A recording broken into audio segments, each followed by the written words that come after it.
You're watching, yes, the Yankees Entertainment and Sports Network.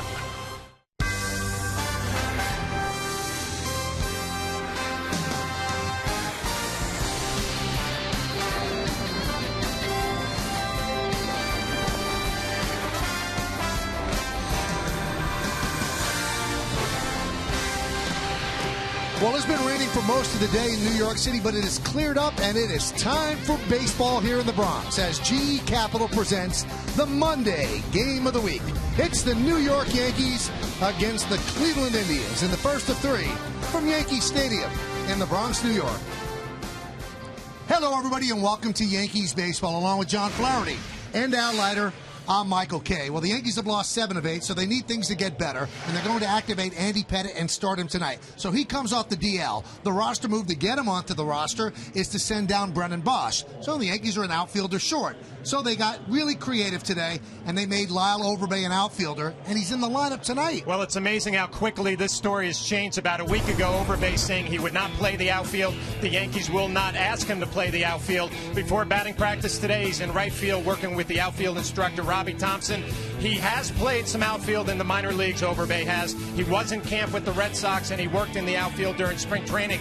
But this is clearly a move that Joe Girardi is trying to get his bat into a struggling lineup. We'll see how it works out in right field. All right, let's take a look at the New York Lottery pitching matchup. Justin Masterson is going to go for the Indians 8-3, 3.07, and Andy Pettitte for the Yankees 4-3, 3.83. And Al, he's coming up the DL, so you wonder, what's he going to have tonight? Well, I think that's the biggest thing you look at, Andy, tonight. It's been 18 days since his last start against the Seattle Mariners. And this start, good slider, the usual Andy Pettitte that Yankee fans have seen so often. He's going for his 250th big league win tonight as well. Good slider, fastball, but that is the issue. What's going to happen? Is his neck okay? He had one simulated game last Tuesday, 76 pitches and a couple sides, but no rehab start. So we'll be watching this closely. It's not going to be easy for Andy Pettitte because he came out with that trapezius injury, and now he's going up against a very good pitcher for the Indians. You know, some of these Indians, it's old home week. Swisher's back, Big G as well, but Masterson could be the story. We'll examine him next when we return on Yes.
Is about. They come into this game with a 30-26 record, good for second in the Central, a half game behind first place Detroit. They hit home runs, 69 of them, tied for third in the American League. And tonight's starter Justin Masterson has 8 wins, tied for most in the American League with Buchholz and Moore. All right, welcome back. That's Al Leiter. I'm Michael Kay. John Flaherty will rejoin us in just a moment. Tell us about Masterson. Came from the Red Sox. Always seemed to be a work in progress, but it seems to be happening now. Yeah, everybody's loved his arm. There's no doubt about it. He was traded for Victor Martinez, as you said, from the Red Sox, Michael. I think this is the bottom line. The difference is he's getting lefties out. His slider is almost unhittable at times. Everybody knew he had that power sinker. His slider's tightened up a little bit. He's basically a 2.5-pitch pitcher, but you see the way he kind of slings it. Very unorthodox against right-handed batters, but he is much better against left-handed hitters. That is the difference this year. So Masterson will match up with Pettit tonight.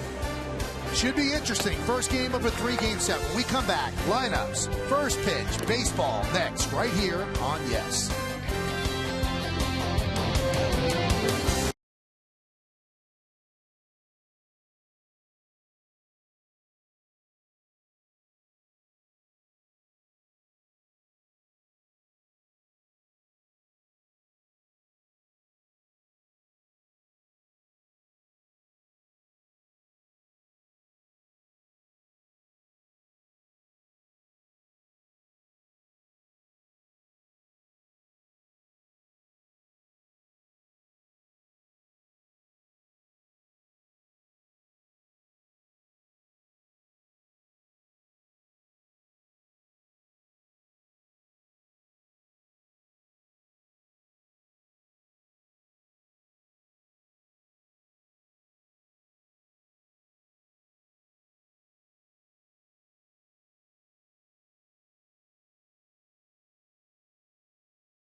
Volkswagen Sign Then Drive event.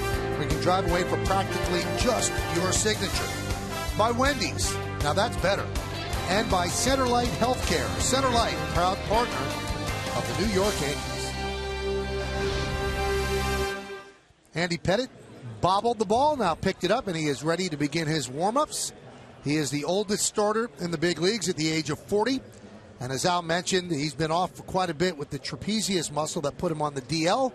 And he will try to re-enter the rotation and give the Yankees a start that they need to right themselves. Let's take a look at the Indian starting lineup put together by manager Terry Francona. Michael Bourne in center field will lead off, batting second and playing second is Mike Aviles. As Drupal Cabrera, the shortstop, bats third. Cleaning up, first baseman Nick Swisher. Mark Reynolds at third base will bat fifth. Batting sixth and DHing Carlos Santana. Ryan Rayburn in left field will hit seventh. The number 8 hitter is the catcher, Yan Gomes, and Drew Stubbs is in right field, and he's going to bat ninth. Moments ago, Jim Delaney, the commissioner of the Big Ten, threw out the first pitch, and Jim is here as the Big Ten and the Yankees announced a partnership for future Pinstripe Bowls, where one of the participants in the Pinstripe Bowl is going to be a Big Ten team. So Delaney, who's from New Jersey, throws out the first pitch.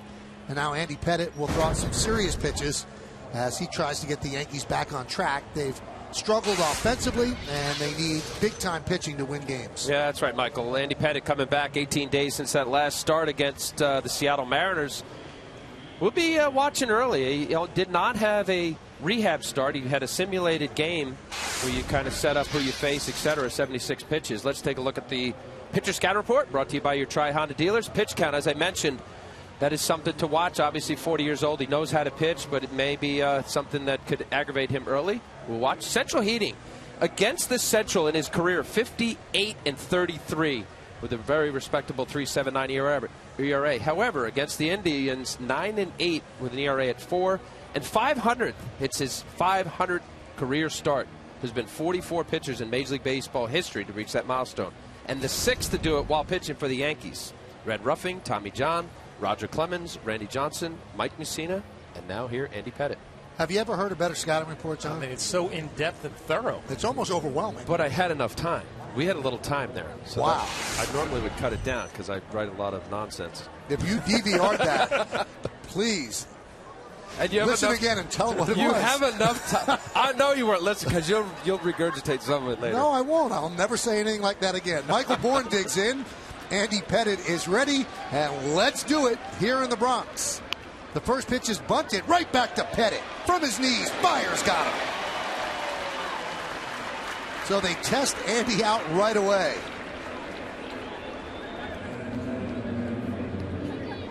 Andy also has a novice on the Yankee defense, and John told you about it on the open. Lyle Overbay playing his first big league game in the outfield.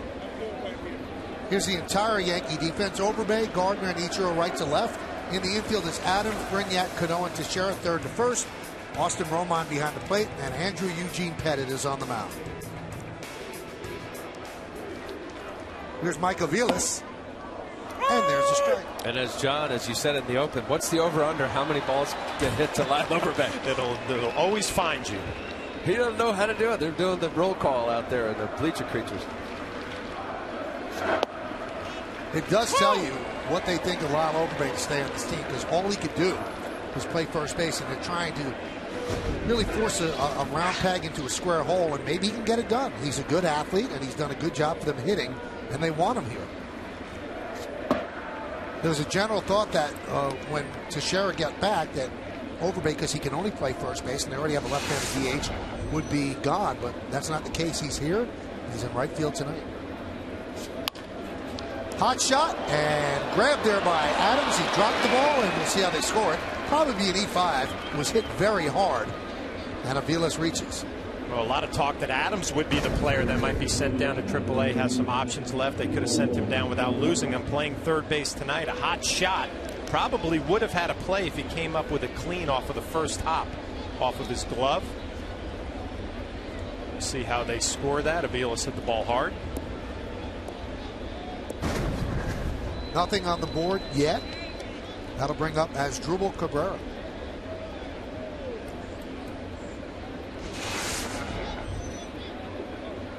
And they give him a hit.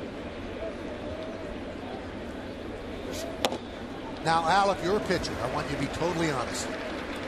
Are you angry that that's a hit? He hit it hard. So, no.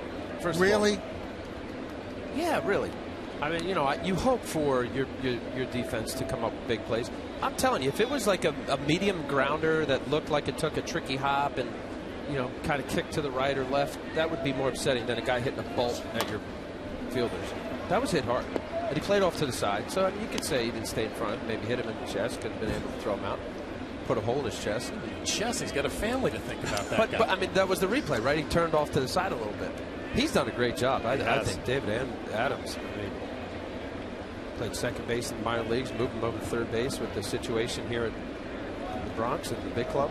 Shows you how impressive he is to them that they didn't send him down, as John mentioned. They sent down Brennan Bosch. Inside to Cabrera. Watching Andy Pettitte early, he looks pretty good to me early on, throwing strikes, and did not go on a rehab assignment, which kind of surprised me through the simulated game that Al was telling you about. Interesting to see how many pitches, maybe 80, possibly 90 in this game.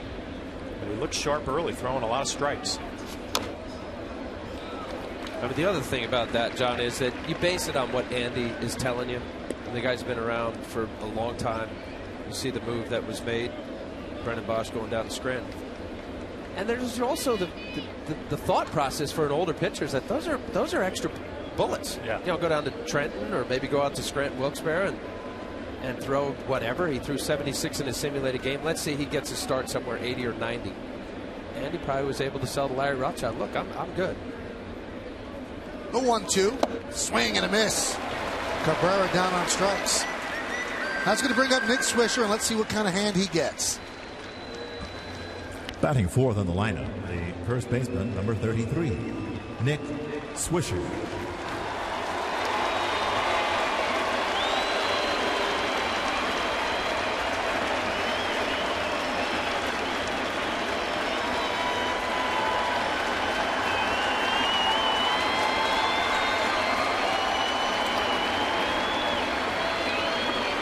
That's going to make him feel good. A nice hand. He's had some good years here with the Yankees. Won a championship in 2009 with them, and left as a free agent. Signed a 4-year deal with the Cleveland Indians, and he's doing well. He's a cleanup hitter every single day. Well, he was such a popular player here with his outgoing personality, and it doesn't surprise me the ovation that he got. But he kind of left on some dicey terms, huh, Michael? He got booed during the playoffs. And he kind of took offense to that and said as much. And then he later regretted saying it, but he did take a shot at the fans that, you know, they weren't very appreciative. And some people actually got on him because of Jeter's injury, because of a misplay that he had in right field.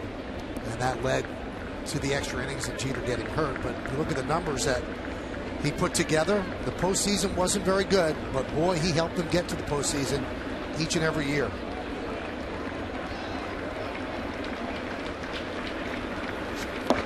talking to Terry Francona, the Indians manager, about him. He said, I love him. He said, because it's not an act.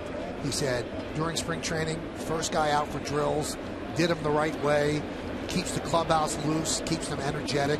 He and Jason Giambi locker right next to each other, he said, and that's kind of the focus of everybody. They know how to win, those two guys, and people follow them. And there's Giambi.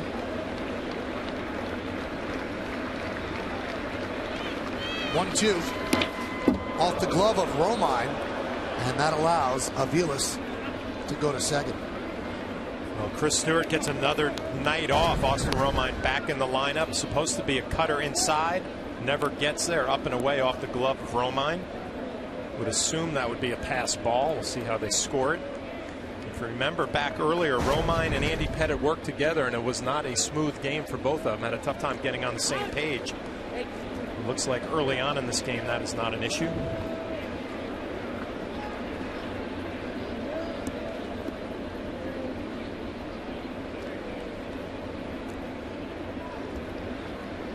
Actually going to be scored a wild pitch instead of a pass ball.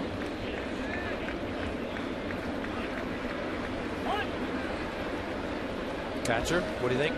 That's a pass ball. Yeah. I thought anything that didn't hit the dirt, I should get. That should be a pass ball. How about the one directly over your head about 15 feet?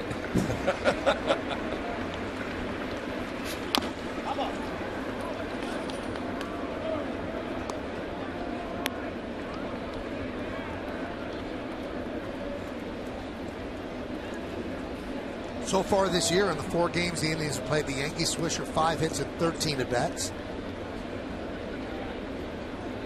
But the Yankees have outscored the Indians in the 4 games 32-8. They won 3, lost 1. The only one was the Masterson shutout. 2-2. Strike 3. Swisher down looking. Good first inning for Andy Pettit. No runs a hit, no errors, and 1 man left on base. Indians nothing, and the Yankees coming to bat.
Masterson. Take a look at the Yankees starting lineup presented by Lexus. Their center fielder is Brett Gardner. He'll lead off, batting second, playing second, Robinson Cano. Mark Teixeira, the first baseman, hits third. Cleaning up the DH, Travis Hafner. Lyle Overbay in right field will bat fifth. Batting sixth, playing left field, Ichiro Suzuki. David Adams at third base, bats seventh. The number 8 hitter is the shortstop, Reed Brignac. And Austin Romine will catch, and he's going to bat ninth.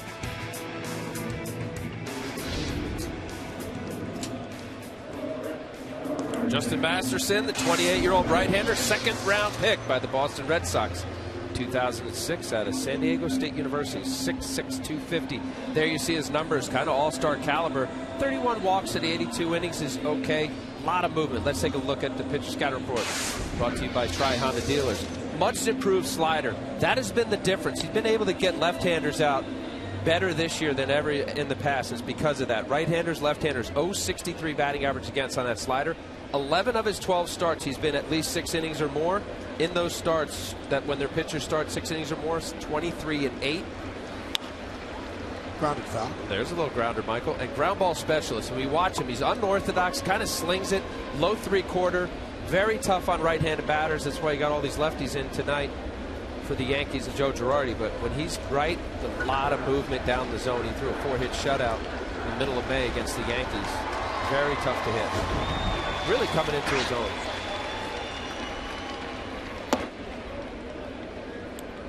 One and one.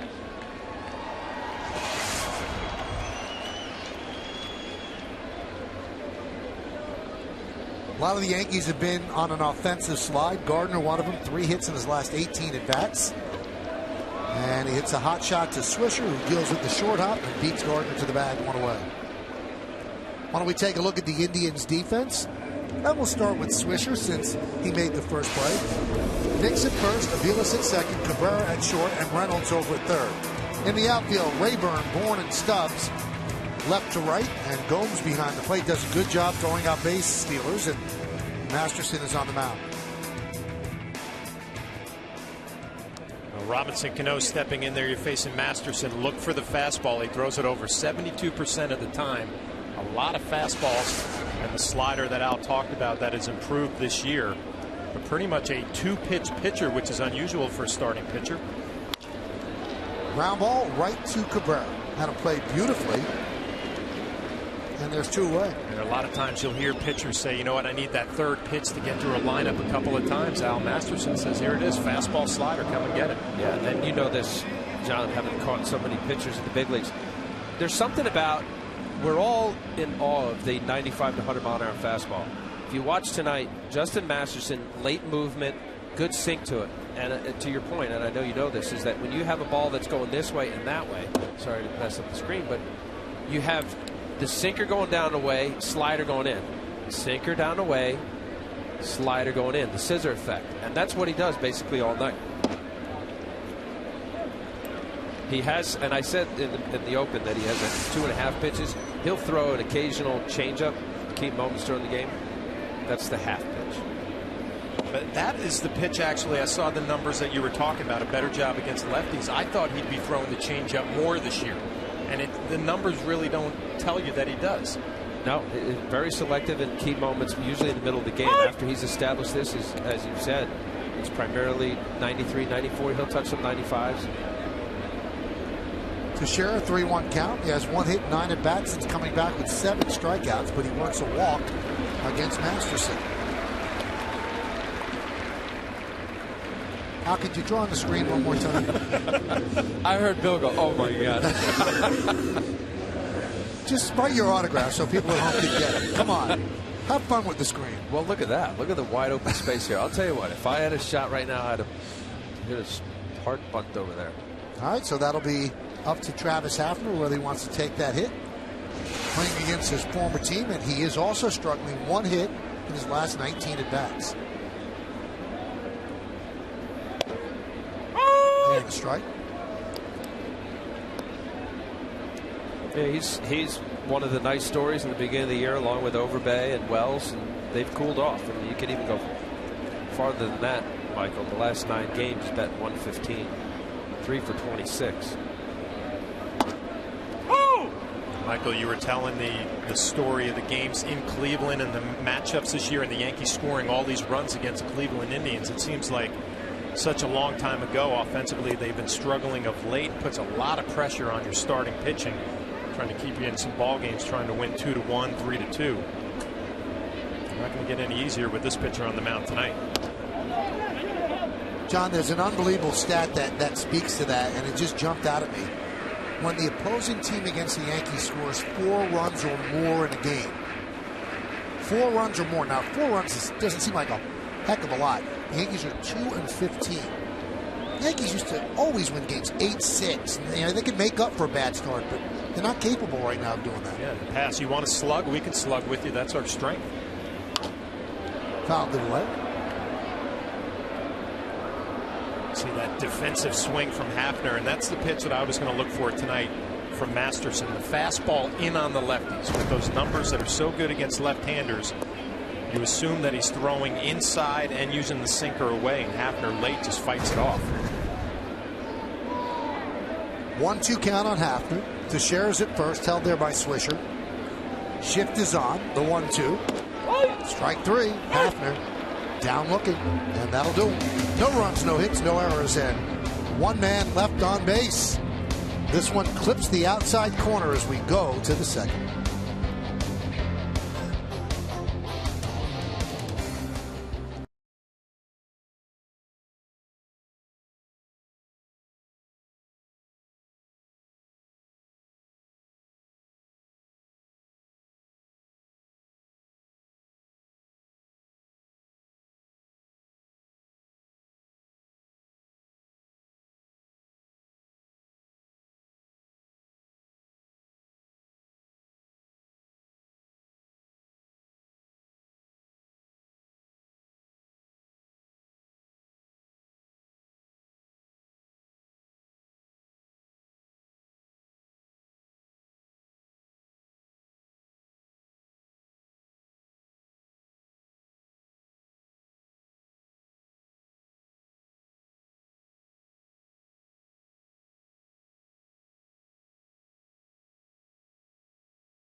Injury report brought to you by Montefiore Medical Center, Inspired Medicine. Those are big stars on that injury report. Curtis Granderson, maybe 6 weeks away. Alex Rodriguez and Derek Jeter, they're saying sometime after the All-Star break. Still waiting on Eduardo Nunez with the oblique injury. Francisco Cervelli is progressing, but he can't come off till the end of June because he's on the 60-day DL, and the Yankees like what they see of Michael Pineda, and we'll see if he makes it up here at some point this year. He could be a big boost to them as well. There's Mark Reynolds. Pitches high. Reynolds with 13 home runs, second in the American League in home runs per at bat. He hits a home run every 14.2 at bats. Number one, his former teammate with the Orioles, Chris Davis. Davis, one home run every 10.3 at bats.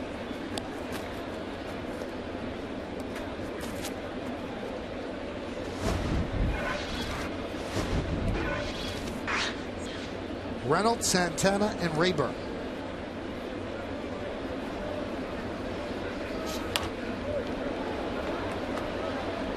Yankees baseball available in Spanish by hitting the SAP button on your television. SAP is brought to you by Infinity.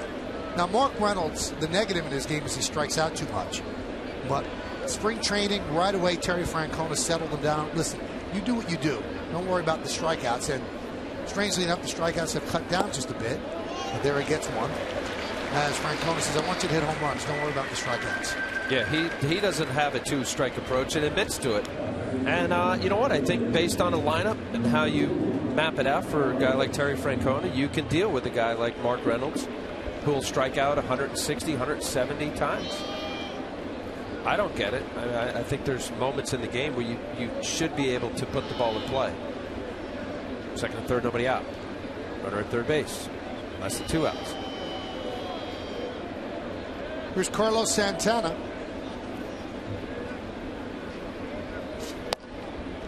There's a strike. The progression of Yan Gomes behind the plate, who they really like, has enabled Francona to freely put Santana at the DH. And Santana's best position is hitter. He's not a bad catcher, but Gomes is better. Base hit past the diving Brignac into left field. Well, with one out here in the second, let's look at the game time weather presented by Bigelow Tea. 71 degrees, high humidity, 5 miles per hour with the wind, and there are possible showers and gradual clearing in the forecast. What a mess yesterday. Rain shortened 3-1 Red Sox victory over the Yankees. Some really ugly lightning and thunder. And here's Ryan Rayburn.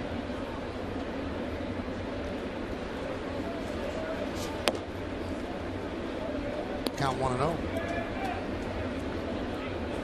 This is the beginning of a really tough road trip for the Indians. 3 against the Yankees, 3 in Detroit against the Tigers, and then 3 in Texas against the Rangers.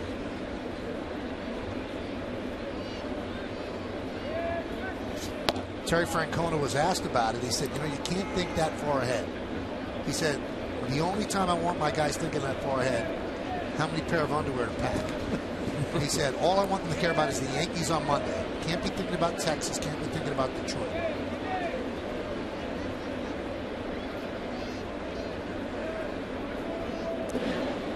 Whatever he has him thinking, Michael, he's doing a great job. I mean, to turn this organization around as quickly as Terry Francona has, 30-26, coming in a half a game out of first place in the Central. A great job that manager did, kind of changing the mindset. And you mentioned before, Nick Swisher and Jason Giambi leading that clubhouse. Rayburn with a high fly ball right. Long run for Overbay, but he'll make the seats. He's got a lot of smiles out there. You know what? There are 2 ways to go about it. Have a good time and enjoy it and embrace it and say, you know what, I'm going to be uncomfortable, but I'll do the best I can. Or you can stress out about it. Yeah. Clearly he's not stressing out. A big smile on his face. And he is an above average defender at first. It's not like you're taking a bad first baseman and putting him in the outfield. He's a very good first baseman.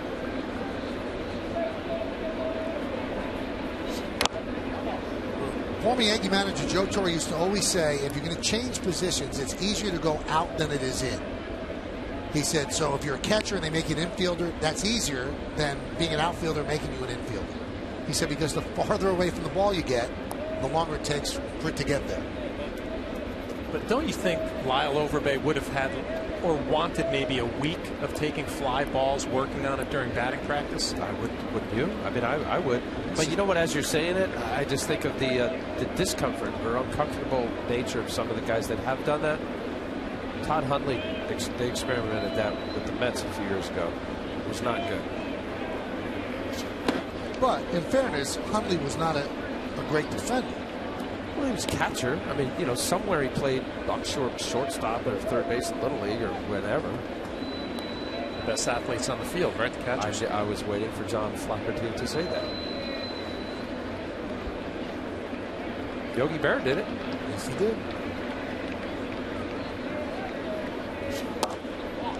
Just missed as Rayburn works a walk. Why don't we check out what the Indians are about? We'll take a look at the Pepsi team scouting report. Well, I was just talking about it with Terry Francona and that quick turnaround. 30-26, a half game out of first behind the Detroit Tigers. And Michael, you talked about it. They do it with starting pitching, 23-8 when their starter goes at least 6 innings, and doing a great job on the American League West. They are 10-1 against the West this year.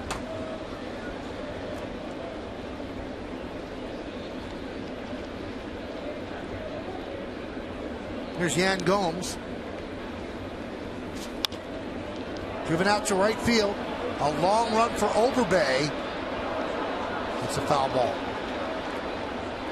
Even with the best right fielders, that is a tough corner there because there's so little room from the foul line to the wall. Paul O'Neill has talked about it. It's not easy. You're running full speed and all of a sudden there's a wall there. Well, I'm glad you brought up running full speed. Lyle Overbay looked like he's moving pretty well out in the outfield. You don't think of him as a fast runner. Obviously he doesn't steal bases, but had a pretty good jump, covered a lot of ground.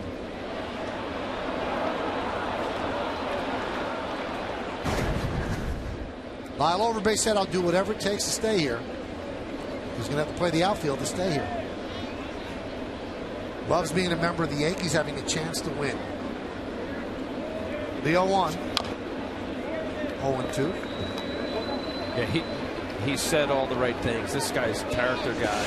And look, you know, there are certain guys who've been around the big leagues for a long time. You've made a nice living. You get a chance to play for the New York Yankees. Whether you wanted to wear the pinstripes or not, it does something to a lot of players. Latter part of their career. John, you're one of those. Yep. In your career. And it's special. That's the way he's expressed it to Joe Girardi. They're going to find a place. Well, you wonder how he feels out there, though. I mean, playing first base his whole big league career. I was a catcher, played first base a couple innings, felt like a fish out of water, completely uncomfortable. And I'm sure part of his mindset, you don't want to screw this up for Andy Pettitte, make a bad play in a key spot. Grounded to Adams. Goes to second one, and they get the force. Santana advances to third. Gomes reaches on the fielder's choice. Well, just making sure of one here. You get a little slow roller. Yan Gomes, pretty good speed. You see David Adams making sure that he gets a firm, perfect strike to Robinson Cano, and Robbie putting it in his pocket. 2 outs. Maybe considered turning it, but Yan Gomes got down there pretty quickly, and the ball wasn't hit hard enough. Good call by second base umpire Larry Vanover. Here's Drew Stubbs.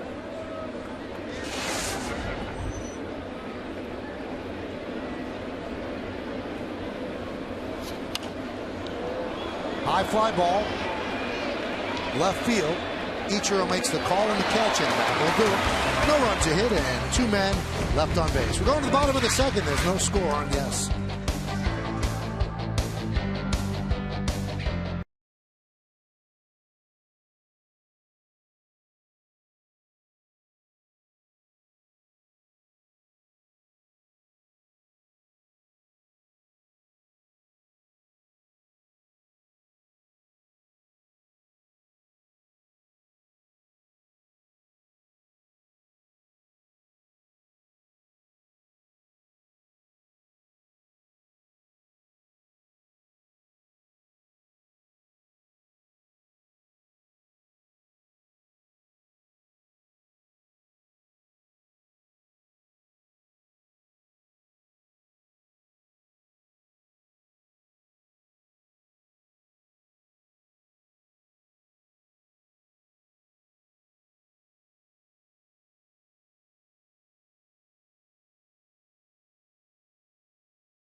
Brought to you by Toyota. Prius is the official hybrid vehicle of the Yankees. Here's how we started the convo. Given the way players reacted last night, tell us, are you scared of thunder and lightning? Zany J says, I enjoy thunder and lightning, but wouldn't want to be outside wearing metal spikes on my shoes during a storm. Follow Yes Network and tweet us your responses using hashtag Yankees Prius. Keep the conversation going. What are we talking about? Check this video out from last night. Guys are talking during the rain delay.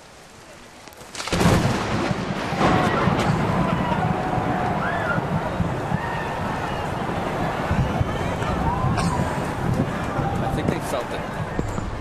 Wow. Okay, you better be scared. I don't like it, but I haven't gotten to the point like the late great Phil Rizzuto used to leave the game. If there was any thunder, he would just leave and get on the George Washington Bridge. I got John Flaherty here. It's okay. Overbay with a fly ball to left field. One away.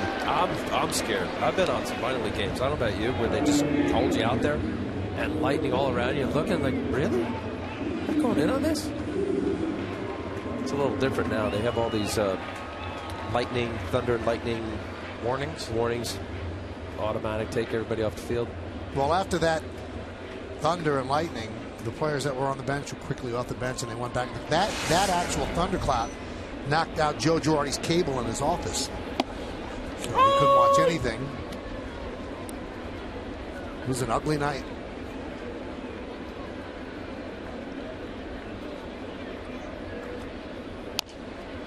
Ichiro taps one up the middle. Cabrera just gets him with the second out. That's a little grounder that Ichiro earlier in his career, I don't know how many years ago, we could go back, he'd beat that out. He had that kind of speed and also out of the box. Watch how he swings. This has kind of always been his thing. While he's swinging, he's kind of already on his way quickly, as Drupal Cabrera knows that Ichiro gets down, but not as quickly as he once did.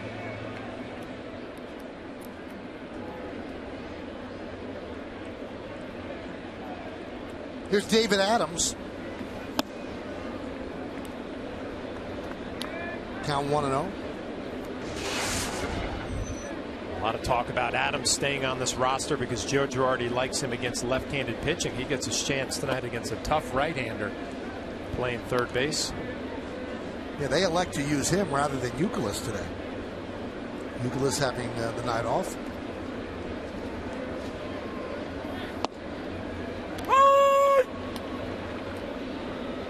Kevin? I'm going to say there's a history here that's probably not favorable to Youkilis. 1 for 10 at 100. Now Adams is 0 for 1 against him as the Yankees go down in order 1, 2, 3. We played 2 here at the stadium. 0-0. Yankees and the Indians right here on Yes.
Customers, you won't have to miss a game again now that you can catch live Yes Network Yankee games on your PCs or laptops with Optimum Online. You get a full season of live Yankees games on the go for just $29.99. And if you're an Optimum customer who watches Yes on Optimum TV, go to YesNetwork.com to get more information and subscribe now.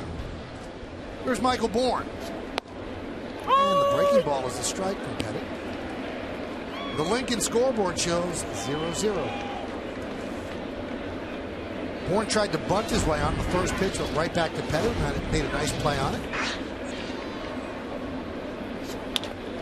That one's up the middle and through for a base hit. Should be an interesting matchup. Andy with the great move to first and the fact that Michael Bourne can steal. Well, he's got 8 stolen bases, has been thrown out 4 times, so the ratio not the best. But this is his game. He tried to bunt his first at bat, just slaps it right back up the middle, out of the reach of Robinson Cano. But see what happened with the idea that a guy will bunt. Robinson Cano was in. He was almost playing like double play depth. As a result of that, he couldn't get to that ball. Speed.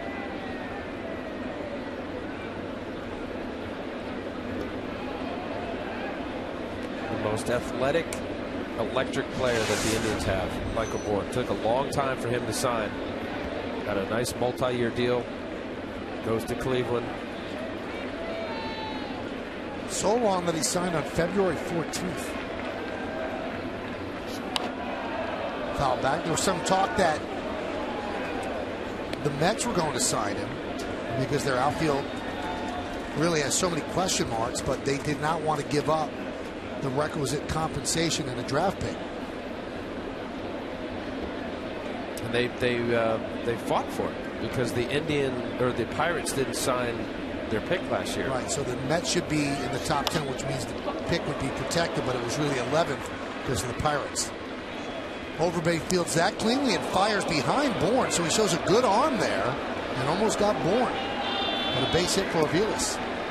Well, Aviles, such a valuable player to have on your roster, a guy that does not play every day and knows how to handle the bat, shoots it to right field, and the first opportunity for Lyle Overbay. A good, strong throw.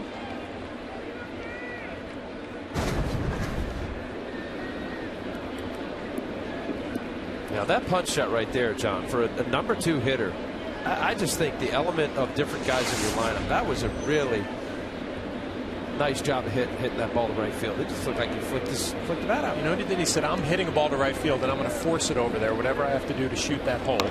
Cabrera lays down a bunt. Pettit fields. He has one play, makes it at first. And the sacrifice successful. You score a 1-3 as the runners move up. So uncharacteristic of American League game right here. Michael Bourne speed, little dribbler up the middle, and then Aviles pops one to right field. Now here, your number 3 hitter. I don't get that. As Dribble Cabrera, giving himself up. Is that really what you want him to do? As a number 3 hitter in your lineup? Especially coming in tonight, Michael. 364 batting average against Andy Pettit. Well, you got your ace on the mound, or they say, you know what, if we can get a run or 2 early on in this ballgame, we like our chances. He beat the Yankees 1-0 on May 13th, Masterson did. Now the Yankees play the infield back for Swisher. A ground ball scores a run. Pitch outside. I think that's definitely it, John. Masterson, Terry Francona's banking on a 1-0, 2-1 game. He also knows the numbers too, and you see May 13th against the Yankees dominant that night or afternoon. You know Terry Francona knows the numbers with the Yankees struggling offensively, so try to get a lead, play to your strengths. Well,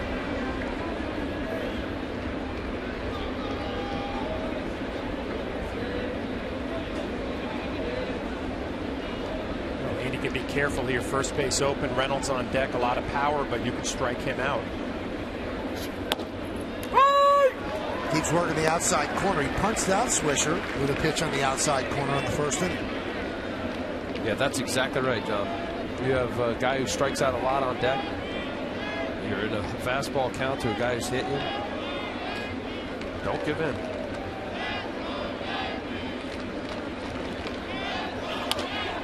Grounded to Adams.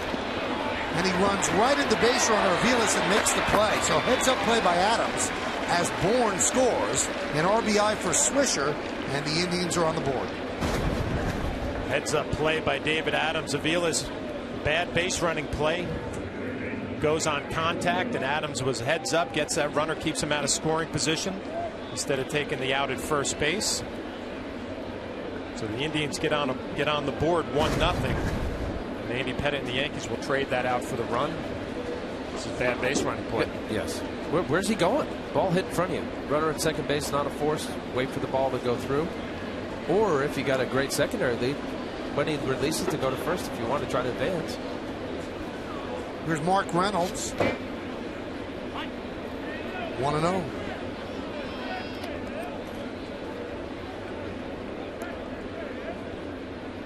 If you're a pitcher, Al, and you were, are you aware of how tough it is for the Yankees to score, and are you starting to get nervous you gave up a run here? Not a run, Michael. You still, and you're here at Yankee Stadium too. There's a good chance you can throw up some crooked numbers. Reynolds gets retired, but the Indians get a run on 2 hits, 1 man left. We go to the bottom of the third, 1-0 try.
This was the press conference held earlier at Yankee Stadium. Jim Delaney, the commissioner of the Big Ten, as the Yankees and the Big Ten announced an 8-year partnership where the Big Ten will participate in the new era Pinstripe Bowl.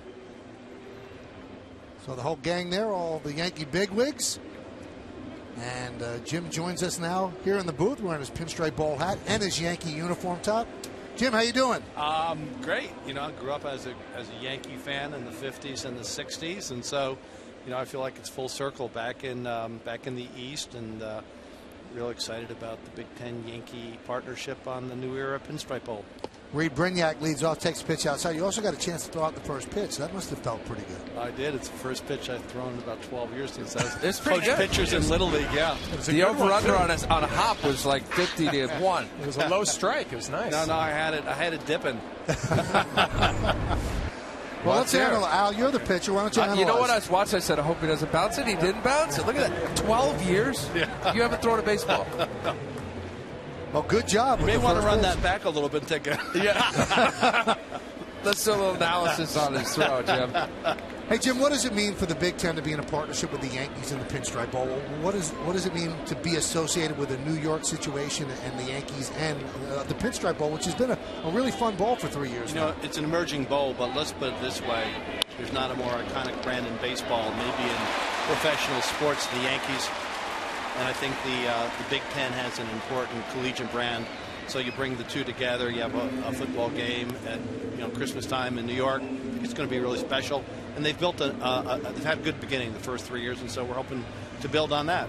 Now there's one more Pinstripe Bowl this December that will have the Big East, the Big 12, and the Big 12, and then after that it's the Big Ten. Yes. And we don't know who you're going to take on. And we don't know. Yeah, but you probably know, but you can't tell us. Exactly.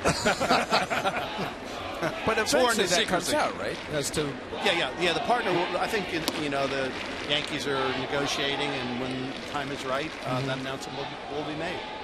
Very cool. Very cool. Jersey guy. That's why, Michael. Yeah, you wanted to have a free trip to New York in December.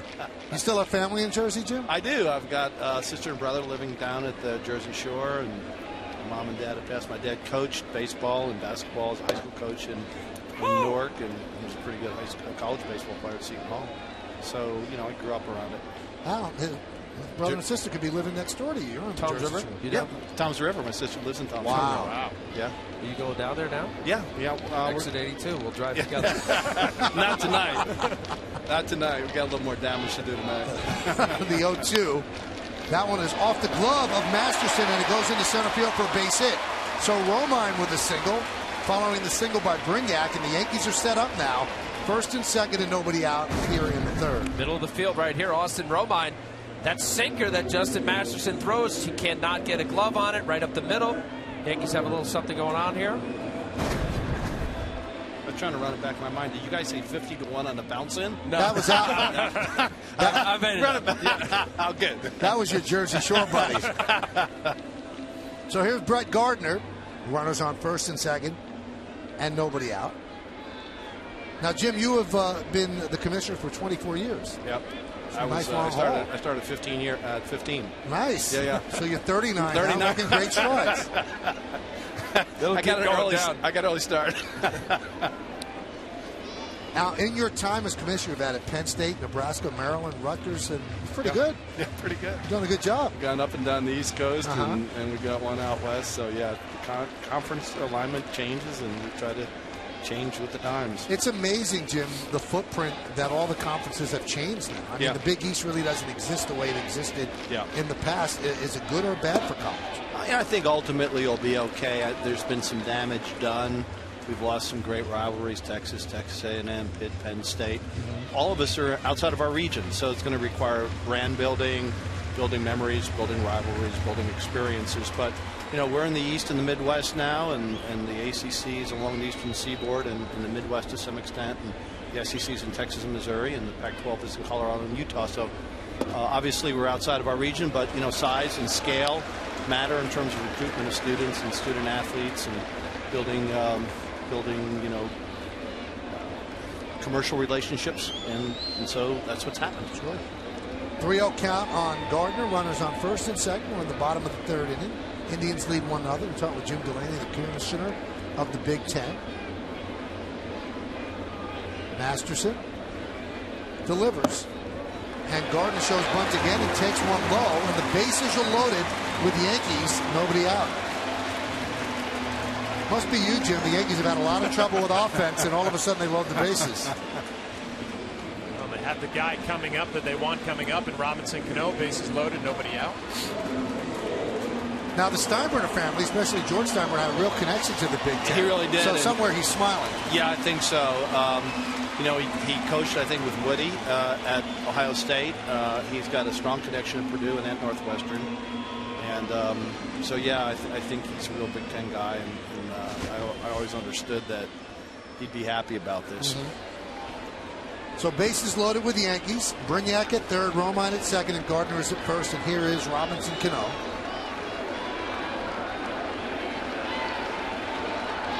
And Masterson deals. Hit sharply to first. They're going to come home, and they get the force at home.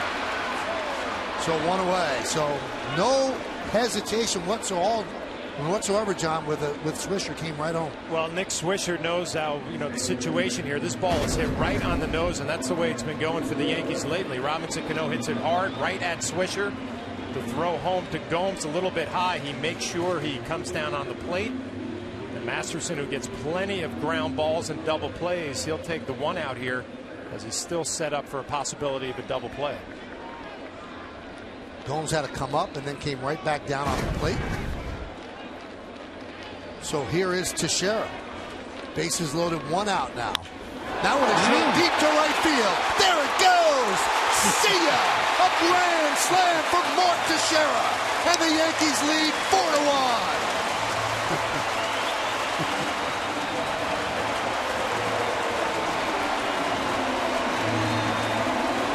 A long wait for Teixeira, his first home run of the season, and it was a big one. Jim is laughing and smiling. Got it going. This was a shot. That sinker, Masterson left it up middle. Look where that ball ends up. Middle of the plate. Teixeira knowing Justin Masterson off this inning. Ball was elevated. Robbie Cano hit it on the screws just right to Swisher. Had enough, had a little topspin to it, enough to get out of right field. Hafner with a fly ball to left center. And the catch is made by Rayburn. Could you believe the play that kid made with the hat? He just caught that on a fly in his hat, and it was just over the wall. So Teixeira picks up his first ribby. Wow. I'm surprised the Indians didn't ask for a review there, whether or not that ball would have hit the top of the wall, but kid made the catch cleanly, and Teixeira's not arguing. First one of the year. And now the Tex will begin. Pitch to Overbay's outside.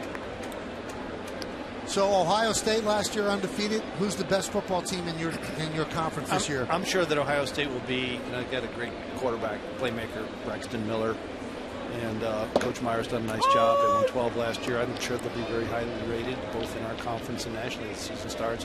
Michigan will be good, and Bill O'Brien at Penn State's done a fabulous job, and the coach at Wisconsin, Kirk Ferentz, will make a comeback. So we've got a lot of good coaches, a lot of good programs, and we're looking forward to the season. You got Joe Girardi at Northwestern. Yeah, I saw Coach before the game, and he's a big Big Ten fan in all sports. He was really up to date on everything that's happening in the spring in baseball and golf around the conference. Fly ball center field. Bourne fell down. It's going to play it on a hop now. So Overbay picks up a single. Now you know the Yankee captain. If it wasn't for signing with the Yankees, he was a Michigan man. Yeah, I know. He still looks at himself as a Michigan man. Yeah, we're proud of him. He's had a fabulous career. He's a great leader, great player. He's going to get healthy. Get back on the field this year, maybe. Hope so. Hope so, yeah. He's open. Yeah. Yep. Here's Ichiro, grounded to short in the second.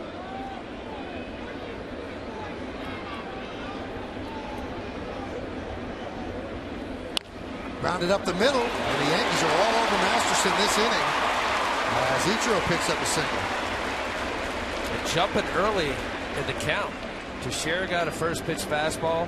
You know, the general rule of thumb, you get a guy that's tough and you don't want him to get to secondary pitches. Well, look at these sinkers here. We've seen it with Cano. We saw it with Teixeira. That ball was higher than the belt tie for Ichiro to get that ball up the middle.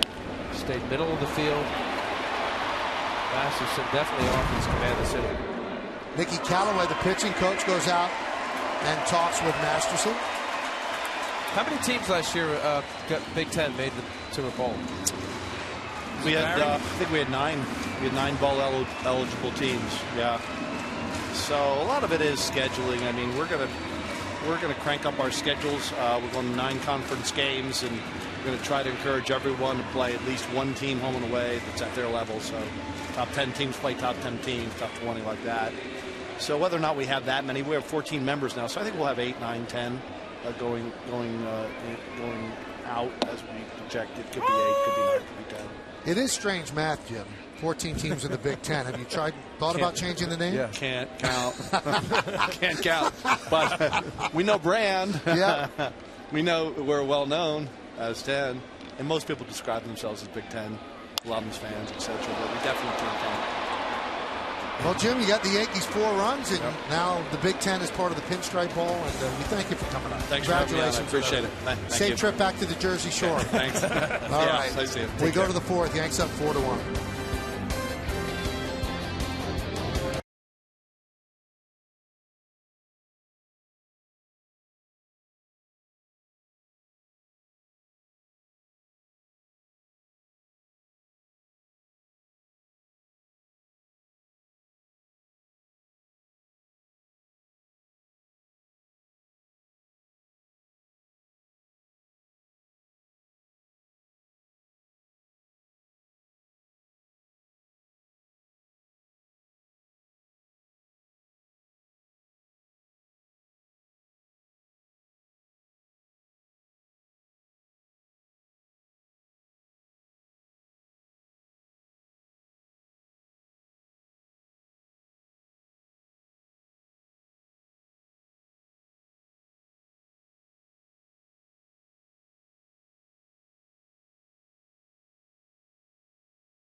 Well, one of the biggest Yankee hits in about a couple of weeks, I have to say. Mark Teixeira. Let's take a look at the Grand Slam on Yes View.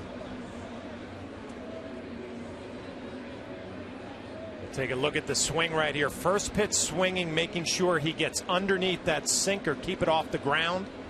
And hits a line shot into the seats in right field. Now, what I'm shocked about is that Terry Francona did not ask for a review. Now, I don't know if that ball bounces on the top and goes into the seats. Maybe it does. But how do you, that's a reviewable play. If you're the manager of the other team, you've got to ask for a review on that. He never approached the umpire, and the umpires don't have to review it unless the manager asks. So they just let it stand. If there's one thing you can do there, what the heck? It doesn't cost you a flag or penalty or anything. You just ask. Al, that's a real good point. In the NFL, you can't just say, well, I want to check that out, because you could lose a challenge. There's nothing you lose here. I mean, somebody on the Indian bench had to tell Terry Francona, kid reached over with his hat, let's check it out. Didn't do it. Very odd. And it happened at Progressive Field with the Angel Hernandez. Yes, that's right. You know, it was the Oakland A's. Bob Melvin checked it. It was a home run, hit off some little. And the umpires got it wrong. Still missed it. He got it wrong, and that was blatant. That was more blatant than this one. Right, this one's not blatant. This one they could have looked at it and said, you know what, that still goes in the stands. But the point we're making is you got to ask. You miss 100% of all the shots you don't take.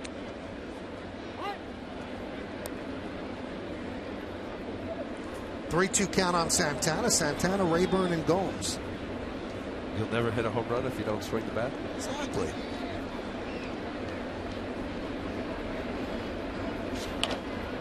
Grounded to short. Brignac. One away. Now here's the play that I was talking about with Adam Rosales. To tie the game up. Off of the closer, Chris Perez. Clearly hit the railing, which is a home run. They looked at it and still said that it didn't. And Bob Melvin could not believe it. Many people in baseball couldn't believe it.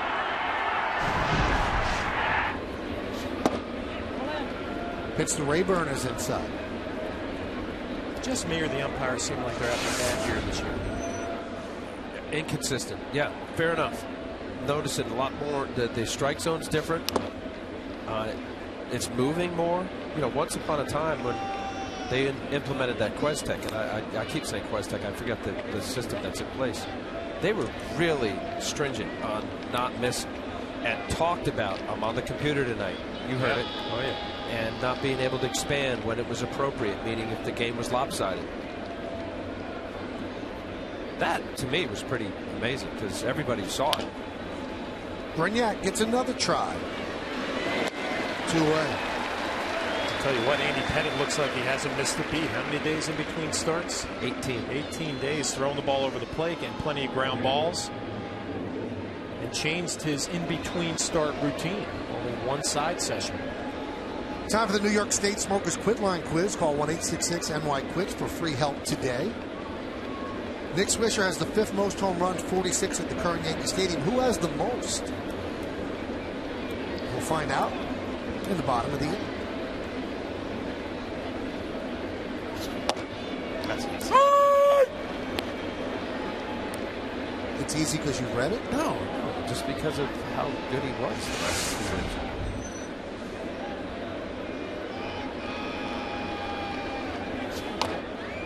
Count 0-2.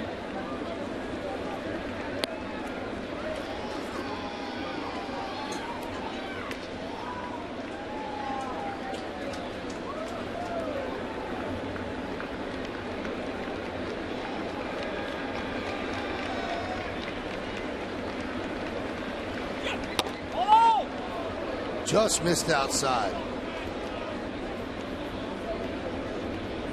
Yeah, I'm with you, John. His tempo's great. Velocity's touched some 92-mile-an-hour readings. That backdoor slider, I love. It just expands the plate. Makes it so much wider to cover. Ground ball to Adams. So the left side gets it done. 3 ground balls for Andy Pettitte. The Indians go down in order. We go to the bottom of the 4th. 4-1 Yanks.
To the New York State Smokers Quit Line Quiz. Nick Swisher, 46 home runs, 5th most at the current Yankee Stadium. Al, who has the most? You said you knew. I'm going to say Curtis Grandyman. Really? Yes. I think you'd be wrong.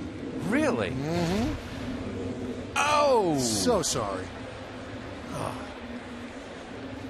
I thought Granderson had like the most home runs. Granderson has 62. Teixeira has 78. Cano 75. Wow. Granderson 62. A-Rod 50. And Swisher 46. How apropos. They didn't even know when they put that question together. But still, Teixeira, grand slam, first home run. Doesn't get better. That's how Emmys are won. Reed Brignac fouls it back.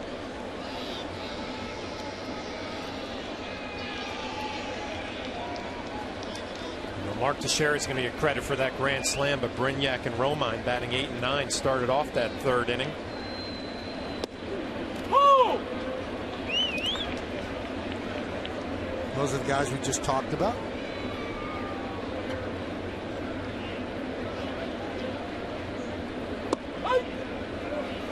And Brignac is down. Okay. Now this was detailed really beautifully in Kevin Kernan's column in the Post today. Before that 4-run outburst by the Yankees, this is how tough it's been for them to score runs. They come into this game with 223 runs, which is 20th in Major League Baseball. The Houston Astros, which many people say might be one of the worst teams ever assembled, they have 227 runs. So they have scored more than the Yanks. Yankees, before tonight, had 457 hits. The Astros, 479. Remember, it's the Astros.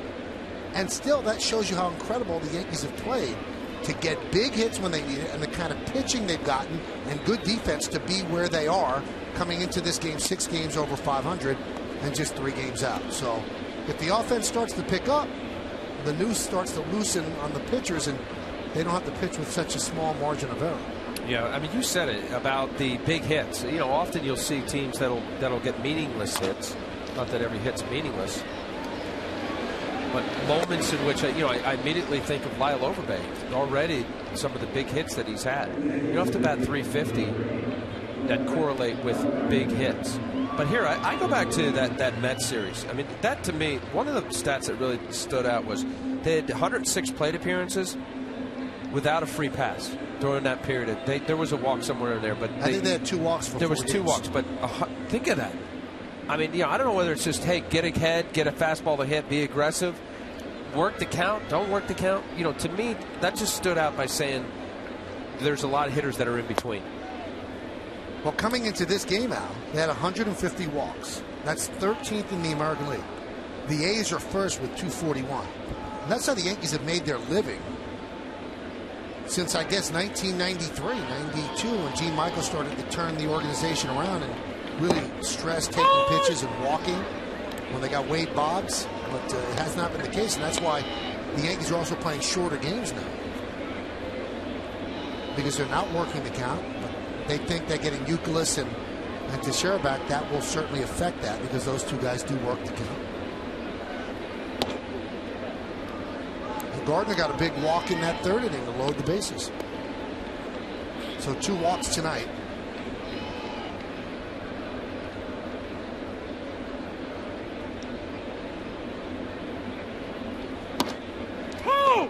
Count 2-2 to Gardner.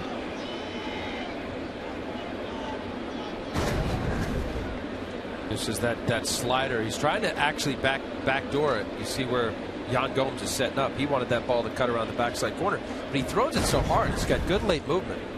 He throws that hard too as he gets it right by Gardner. Yankees go down in order 1-2-3. A nice bounce back inning for Masterson.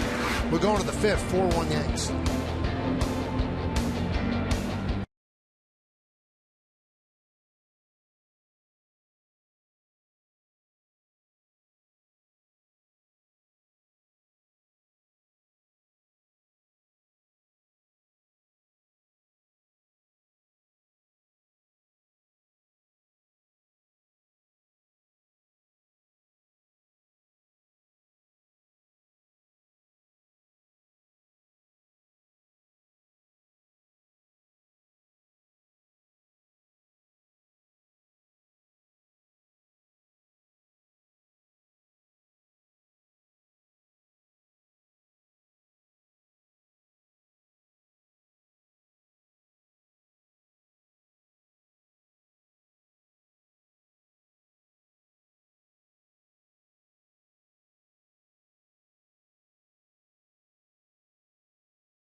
Good stuff for the Pirates. They got off to a good start last year and then fell down toward the end. They're still looking for their first 500 season forever. So it'd be nice for that franchise to straighten itself out. Turned into a nice evening here at Yankee Stadium.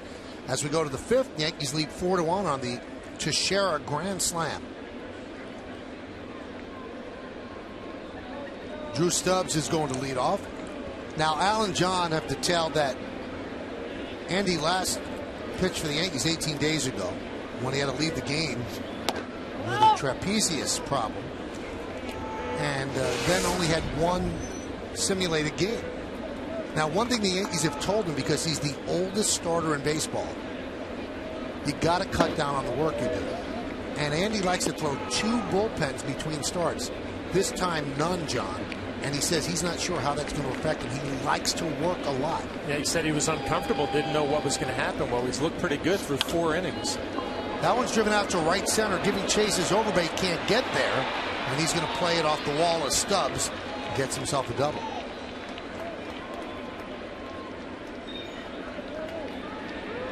Every play that Lyle Overbay is involved in, everybody's going to pay it. Did he take a good route to the ball? How did he react? Pretty good right there. Obviously, they didn't have a play here, but a direct route right towards it. Fields it cleanly off the wall and a solid throw into second base. You see the route is pretty direct to the baseball. Even though it was in the minor leagues with the Arizona Diamondbacks, he's played 25 games on the outfield. But he, as you said earlier, John, he's doing it with a smile. There's not a stressful look about it. I think what the Yankees are going to do is if he gets 3 at-bats, they'll send somebody out for defense in the 7th inning. That's the way they'll play it if it's a close game. He also got some work with the Red Sox in spring training trying to make their team playing the outfield a little bit, but he's clearly having a good time and embracing it.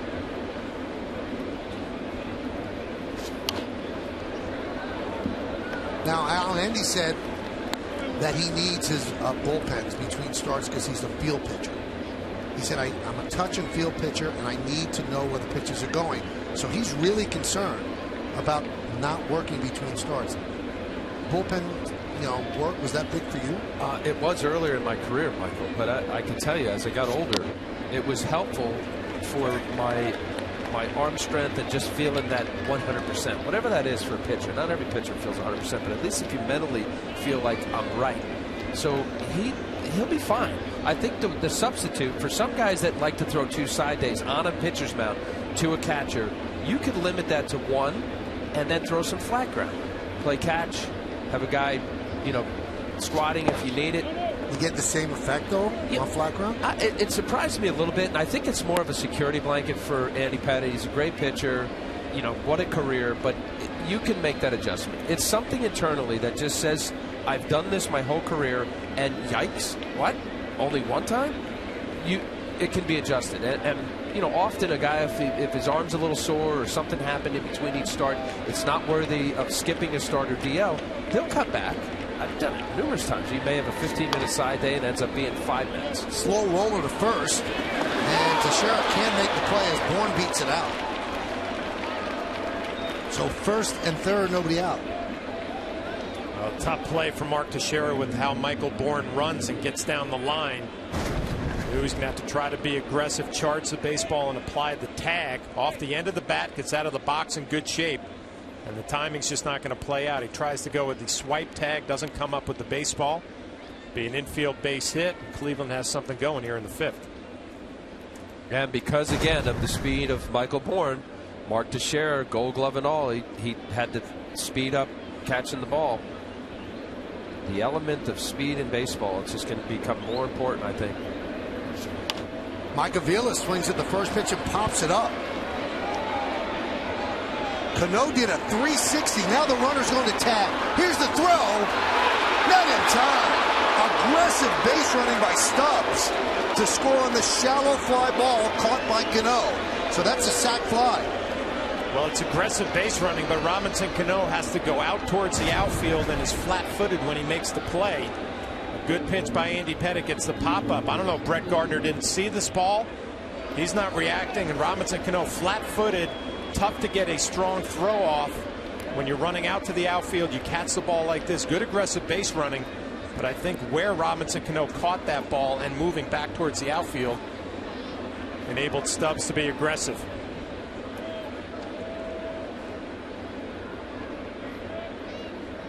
The high hop probably got him in. I'll tell you what, he's still got a strong throw from being flat-footed in the outfield. Had a lot more on it than I thought he would. Cabrera fouls it off to count 0-1. It must be added, Drew Stubbs is a very fast runner. He's with the Cincinnati Reds. That Shin-Soo Choo trade. I don't know whether maybe a little twilight here, John. That's what I was thinking. Where Brett Gardner was, because that was a medium fly ball to center, maybe shallow fly ball to center. The general rule of thumb, the aggressive nature of the infielders going out, but when an outfielder calls off, you peel off. It's easier to catch a ball coming in than going out.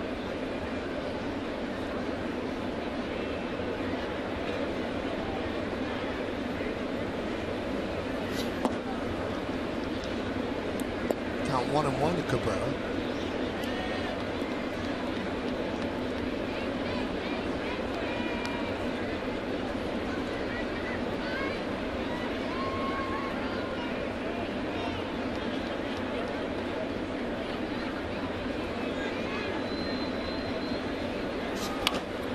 Ground ball up the middle. Grabbed there by Cano. He fires to first. He gets Cabrera, who might have hurt himself. As Bourne advances to second. Seemed to have a misstep before he even got to first base. I don't know if he thought this ball was going into center field and he started to kind of take a turn. No, he's running. He pulled, did something.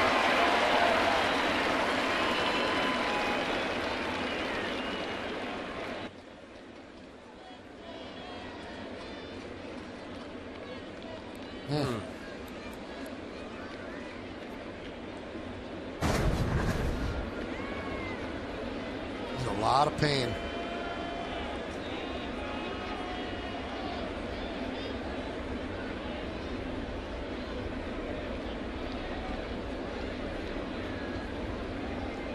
He is such a big part of what they do, they can ill afford to lose him for a long stretch of time.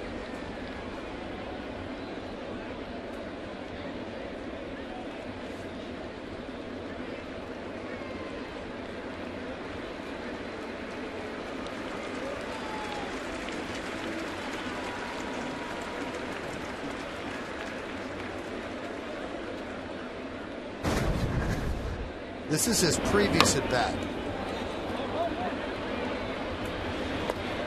Yeah, there's Ginger there. Maybe a predisposing injury or soreness. Right quad, perhaps. He can't even put any weight on it.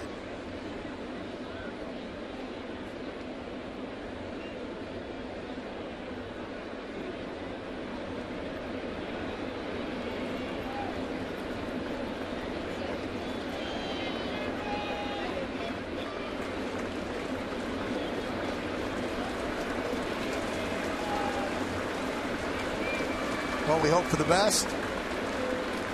A real good player. Obviously in a lot of pain, so we'll tell you what we hear as soon as we get some info.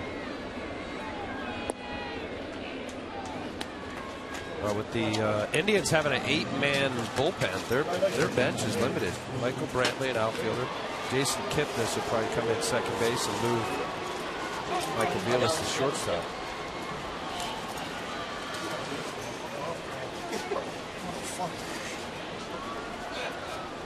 Yeah, you're right, Michael. I mean, the element and what he brings to the Indians. Hopefully it's not too long. So runner at second, and here is Nick Swisher.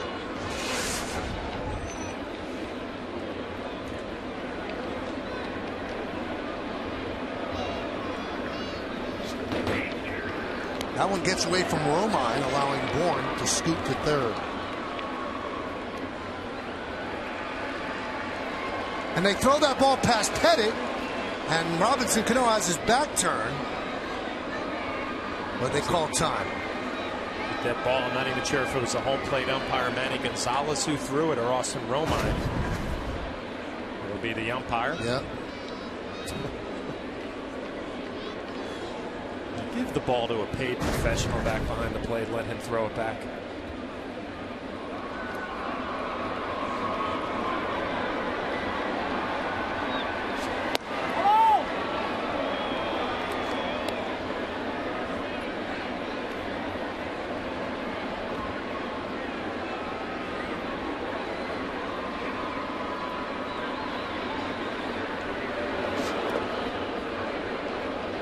Yeah, you see curveball got in a fastball count. Austin Romine wanted a change up down the zone.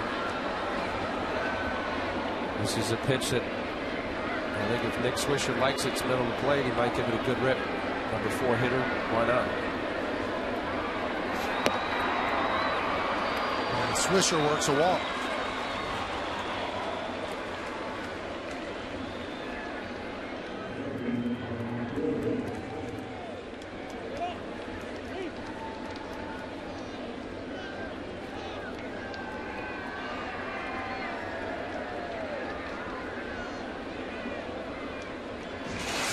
Mistake hitter, likes the ball early in the count.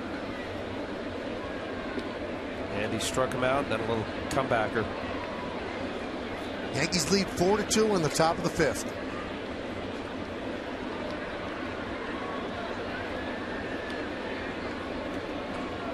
It's one of those situations. Andy Pettitte, Austin Romine in a pitcher-catcher meeting before the game. The game plan, how to get Reynolds out. If you make pitches, you'll get him out. You can strike him out easily. You make a mistake, and ends up in the seats. Let's take a look at the Jeep Hitter Scanner report on Mark Reynolds. Well, Mark Reynolds signed December 18th, and he's had a solid 2 months, a team leader with 13 home runs, 41 RBIs, and usually he's a team leader in strikeouts, but not at this point. Drew Stubbs, 61 strikeouts, leads the team to Mark Reynolds' 58 strikeouts. And a dangerous count to a mistake hitter right here, 2-0 with 2 outs, first and third.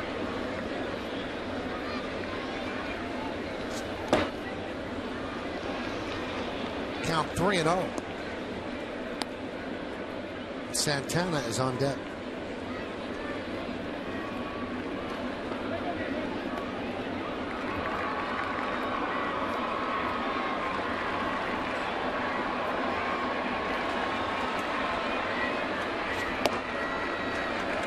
Walked him on 4 pitches to load the bases.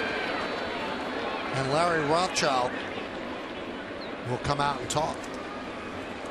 This chiropractic telecast presented by authority of the New York Yankees. It may not be reproduced or retransmitted in any form, and the accounts and descriptions of this game may not be disseminated without the express written consent of the New York Yankees. It's a good opportunity, pitching coach Larry Rothschild, to come out and give Andy Pettitte a break. 76 pitches. We've talked about it. Didn't go on a rehab through a simulated game. You wonder if fatigue may be getting to him here. A couple of walks. I think, really, John, I think he got in a couple counts here. When you look at it, Drew Stubbs had a nice ball to right center field, kind of a swing and bunt. Teixeira couldn't handle with Michael Bourne. And then he got some bad counts. Swisher, the numbers were good against Andy. 2 outs, kind of pitched around him, quasi the unintentional walk. And then again, I think once he got behind Reynolds, he's saying, look, you're not going to beat me. I'll take my chances with the switch hitting Carlos Santana, who has been struggling. So Sean Kelly is up in the Yankee bullpen. Santana singled and grounded to short. Bourne's at third, Swisher at second, and Reynolds is at first.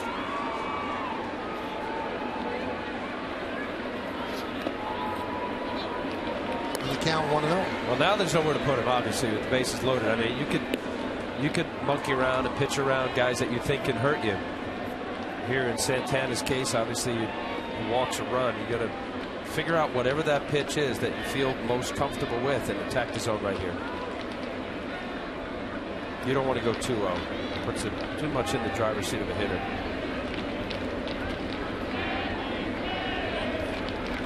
Now he wants to talk with Romine. 2 outs and runners in scoring position. Santana's pretty good, 8 for 23 with a home run and 9 ribbies. That's the breakdown on pitches, 77, with the most pitches being thrown here in the 5th, and he's not done yet.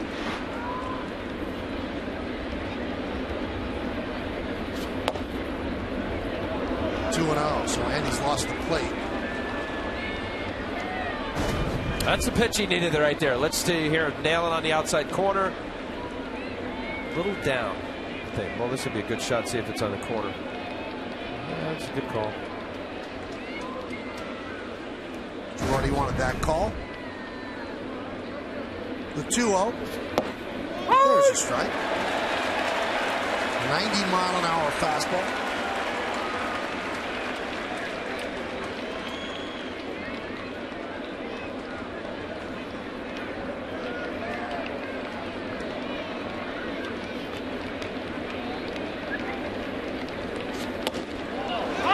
Check?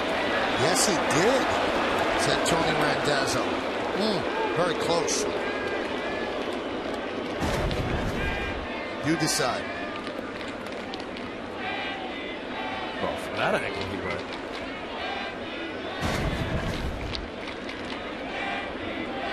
Tough pitch, 3-1. Bases loaded, 2 outs. Top of the 5th, Yankees up by 2. 3-2.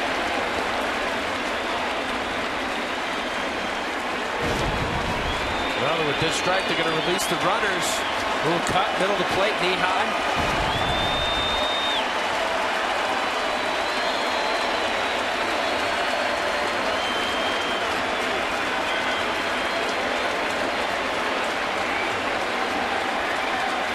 Payoff. Just stays alive.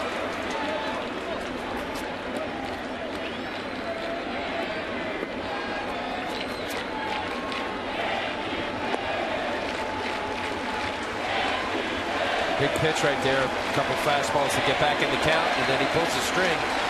3-2 slider. Santana just had enough to foul it off.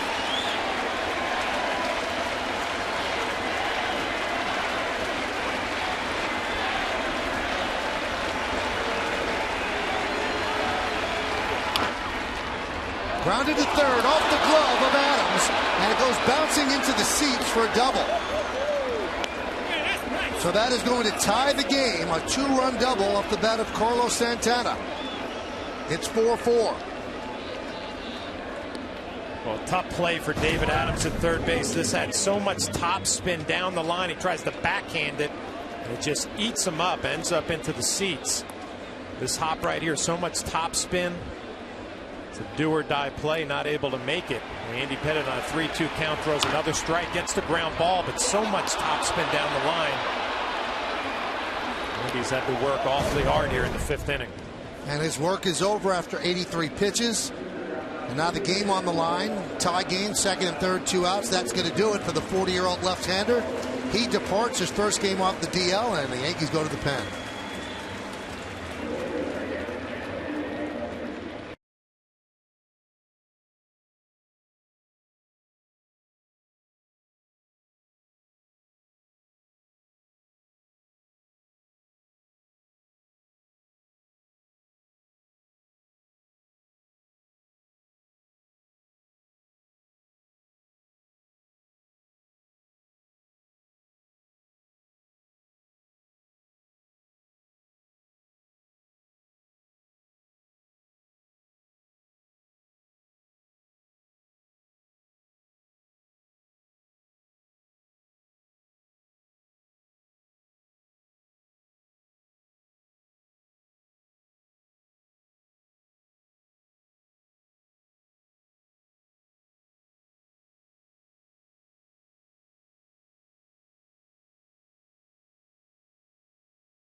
Kickstart your day by Blimpie, America's Sub Shop, and by Acura Advance.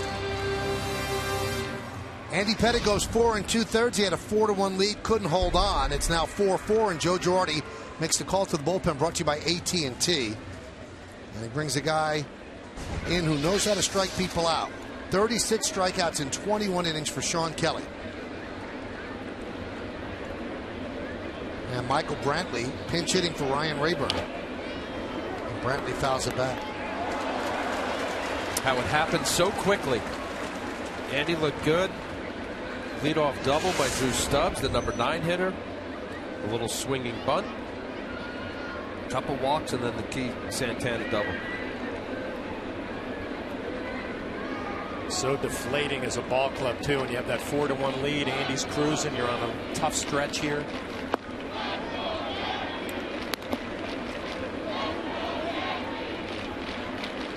Those are the numbers, and the runners on base, his responsibility.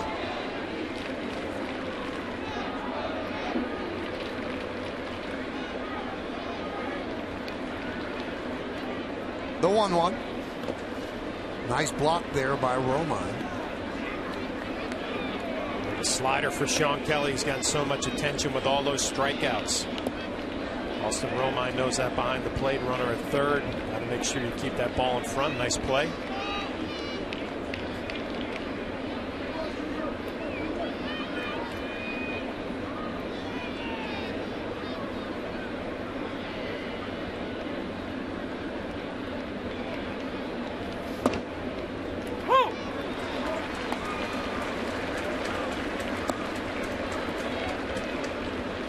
Little delayed call from home plate umpire Manny Gonzalez. See, so many of the sliders that you said it, John, with a guy who throws a good slider. Obviously, it's a breaking ball. It's got to be down the zone. Cannot think about as to whether your catcher can block it or not. You got to throw it down like that. And that's the make it look like a strike in the zone. You get a lot of swing and misses. And often you'll see a pitcher, they're worried about not bouncing it because you don't want to throw it back to the backstop. And in this case, the go-ahead run. You got to trust your catchers. Well, what's the old saying, Al? If you throw it 2-2, you might as well throw it 3-2, right? You got first base open. Slider's your best pitch. Throw it again. I'm with you. He threw it again. That one gets away from Romine. But Reynolds stays put. And that loads the bases. Well, the most important thing, like Al was talking about, make sure you keep it in front. It doesn't have to be directly in front of the plate. Nice job looking at the runner at third and freezing him, Austin Romine. Got the job done.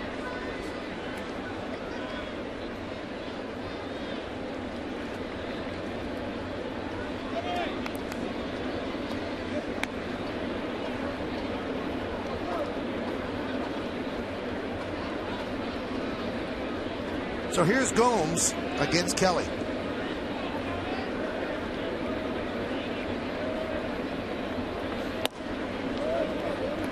Now 1-0.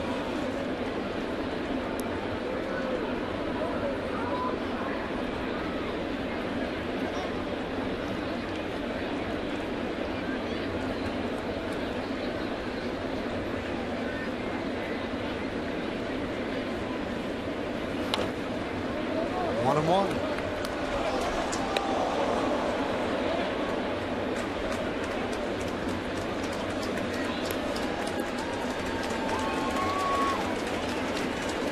Days gone by for Andy. Had a chance to get through 5, and maybe his bullpen holds the game. Pick up his 250th career win. He's going to have to wait 5 days.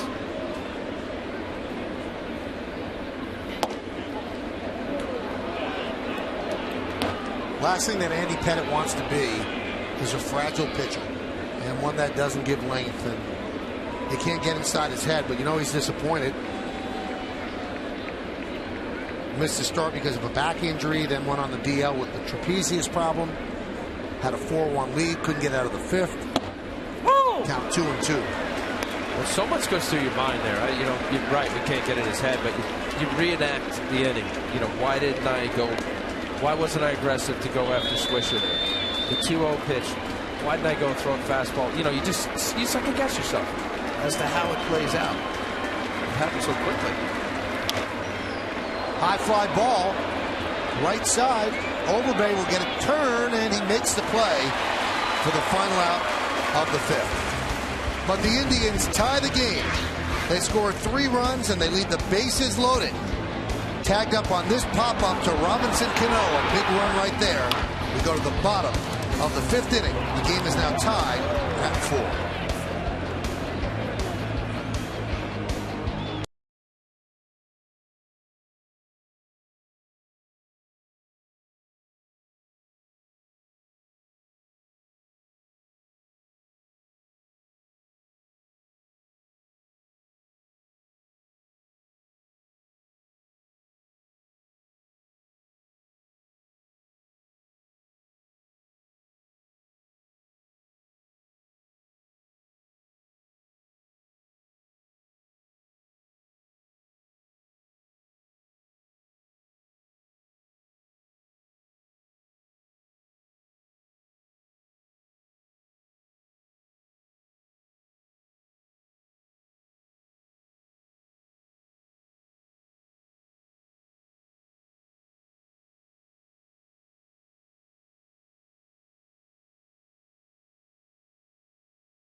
Close.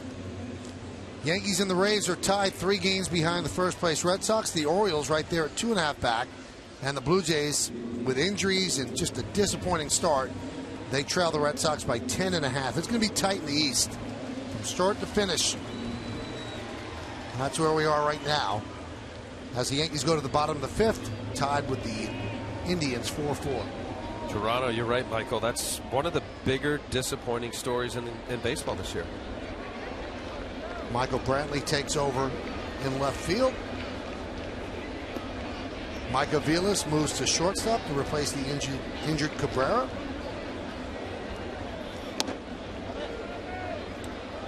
And the new second baseman is Jason Kipnis.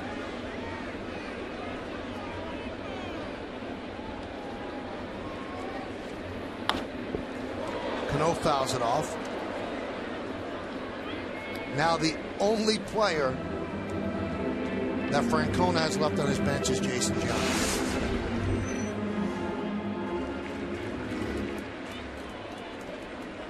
And the risk of having your DH a catcher. You lose your catcher, you lose your DH.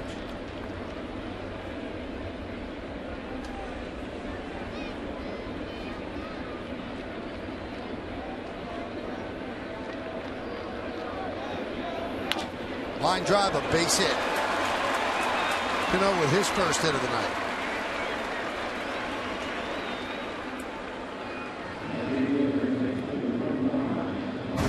Let's check out the swing on the Mercedes-Benz Yesmo. You get a great look at the arm angle and the grip, and you're also going to get a great look at the movement on the Yesmo. But Robinson Cano extension gets out in front of home plate and hammers it into right field.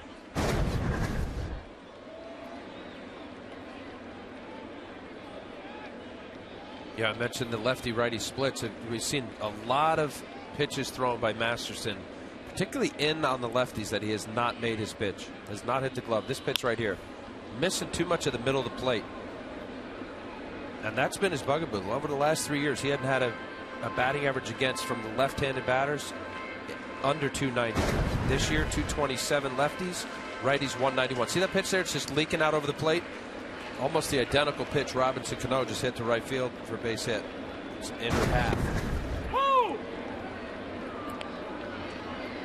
He's got to be thinking now he's got a new lease on life, right? He was down 4-1, the grand slam to Teixeira. Now all of a sudden he's in a 4-4 game, and the pitch count only at 60 pitches here in the 5th inning. He's got a chance to go deep into this ball game.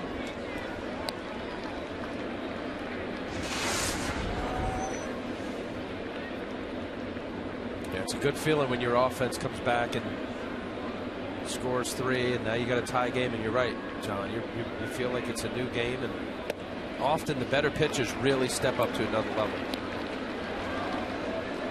There's that grand slam. See middle of the plate, first pitch. When Justin Masterson started getting in trouble that inning, a lot of early swings from the Yankees. Took advantage of a guy that really lost command of the plate. Swing and a miss. Chased a high fastball, goes down, swing. It's tough when you're facing a sinker baller. You want to get the fastball elevated, and then you chase one out of the zone. You're looking for something up. Then you just chase a little bit too high. You're trying to stay away from that sinker and hitting into a ground ball, a double play. Just expanded up out of the strike zone. You know, that pitch right there, John, the effectiveness of throwing upstairs, higher than high. You know, pitchers are taught to always, knee high, stay down in the zone. Hafner pops it up.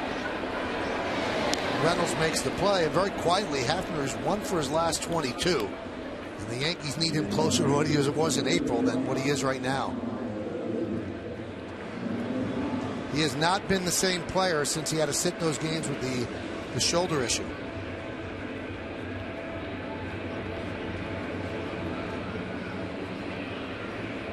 Here's Lyle Overbay batting 5th, 1 for 2, making his first big league start, first big league appearance in the outfield. He's the right fielder tonight. Ground ball to second. Kipnis makes the play, and that will do it. No runs, a hit, no errors, and One man left on base. We go to the 6th. 4-4.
Yes view. Austin Romine gets a high hop and tries to drive his left foot to block Stubbs. You can see on yes view, Stubbs was able to get in there safely. Hey, John, what do you think about what a lot of baseball teams are doing now, telling their players do not block the plate? They don't want to risk an injury to their catcher. I hate it. I guess a lot of it goes back to Buster Posey. Yeah, of course. And, you know, he's an all-star player and the face of the franchise out there. And I understand they don't want him to get hurt. But in certain games, the scoreboard will tell you if you got to block home plate or not. You know, we're in a tie game right here. If you're in the 7th inning, you're going to tell a catcher not to block home plate because you don't want him to get hurt. What about looking at your pitcher, starting pitcher, reliever, and saying, you know what, I'm just going to let this run score? I mean, that's you can't tell a catcher that. All right, I'll ask you this, because I've had catchers that didn't block the plate. I don't know whether they were afraid, didn't know how to, or didn't know when to. How many of the guys that you saw maybe were teammates or faced or looked across the diamond that you just watched and said, oh, this guy never blocks the plate? You wanted no part of contact at all. Right. Yeah. Those were the guys. I don't know how you could look at your pitcher, like I'm saying, when he's out there busting it, and you're going to say, I'm not going to try to block home plate. And you know what? I get it in a 6-2 game, you know, and it's kind of early on. You don't want your catcher to take one, but later on, there are sometimes when you got to stand in there and take it. I don't see how you could tell a catcher. Tony Pena, one of the greatest guys blocking the plate.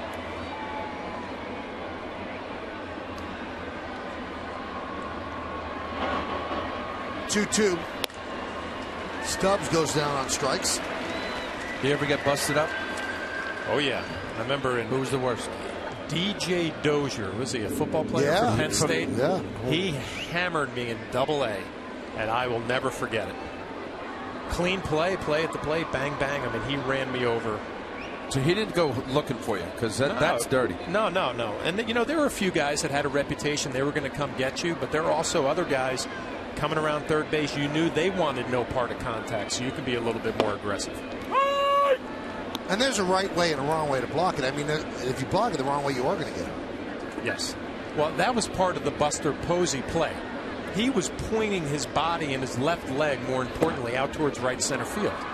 So when you're taught to block home plate, you want your left foot pointed down the third baseline towards third base. So that way, if there's contact with your left leg, it'll just fold right underneath you. Buster Posey was angled towards right center field. That's why he got drilled. Count 1-2 on Bourne.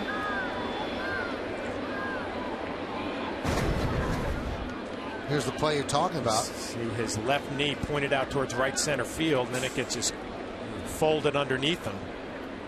You want your body and your left knee to be facing the runner coming down the line at you. So if he runs you over, it'll fold right underneath. But John, how could you do that, face left field, and get the throw from right? You plant your lower body towards third base and you twist your upper body towards right field. And obviously the throw coming from the outfielder is going to dictate how you set up as well. Another strikeout for Kelly as Bourne goes down. Another good slider from Sean Kelly.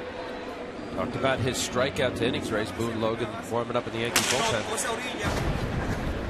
Again, this slider, trusted Romine will catch it. Down and away. Bourne trying to just make contact. He's got such a good slider. Sean Kelly, I believe his velocity will continue to get back to where it was when he was with the Mariners before his injury. There's Mike Aviles. So good they traded him for a manager. Red Sox traded Aviles to the Toronto Blue Jays for John Farrell, and the Blue Jays turned around and traded him to the Indians.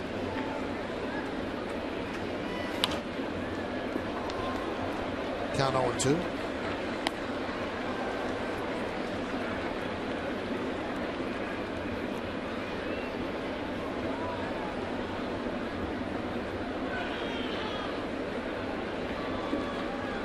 Can Kelly strike out the side? Nope. But he is going to get the side in order as Aviles pops it up to Cano. 1-2-3. The Indians go down against Sean Kelly. We go to the bottom of the sixth. It's a 4-4 game.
This Wednesday afternoon, June 5th, for a special giveaway when the Yankees take on these same Indians. The first 18,000 guests in attendance receive a Mariano Rivera Fathead, courtesy of PC Richard & Son.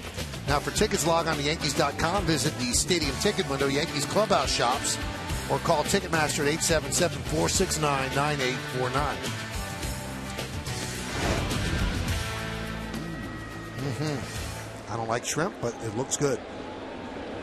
Well, if you don't like it, how does that look good? It just looks like it's done well.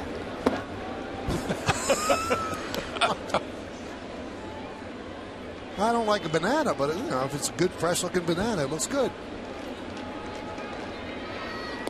I know that showing the shrimp took you off your path of making fun of the size of my head, so why don't you just pick it up and run with it, Al? No, I wouldn't do that. You said the Mariano Rivera Fathead. Right. Driven to right field. Foul ball. What size is your head? It's not as big as you think. It's 7 5/8. It's pretty big. You're not doing a 5/8. Not like the new era fitted thing, Pat. Let's make a big money bet that 7 5/8 is actually too big. Okay, $5. Well, what size head do you have? I am a 7.5. Well, that's not exactly Beetlejuice. You have a big head too. 1/8 difference. I'm saying you're not 5/8. That's the thing. So I'm lying. Yeah. John, what size? 7 3/8. So you have the smallest head of the three. Here's the 3-2.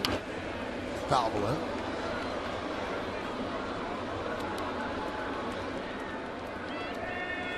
Now Hideki Matsui is over an 8. Kevin Mench was an 8 1/4. Good at bat from Ichiro, fouling off that 93-mile-an-hour fastball upstairs. Masterson coming back with a little backdoor slider, trying to get the outside corner. Good at bat. See if Joe Girardi does something here. Maybe a little hit and run with Ichiro at first base. Maybe trying to steal a bag. Tight ball game here in the 6th. Game both teams really need. The Yankees struggling. Indians starting a long road trip. Like to see some hit and run here or something. Tough on righties. Masterson 191 coming into tonight, batting average against. Ground ball at third. Gets the job done. What a scoop there by Swisher to save an error for Mark Reynolds. Wow, nice scoop by Nick Swisher. No doubt about it. Mark Reynolds, realizing the speed of Ichiro, doesn't even hesitate or bother to go to second base. He's on the foul territory side of third base. I don't know whether Nick actually saw it go into the glove. Well, here we can see that. Keeps his eye on it. No, he does not. Better to be lucky than good sometimes. Good play.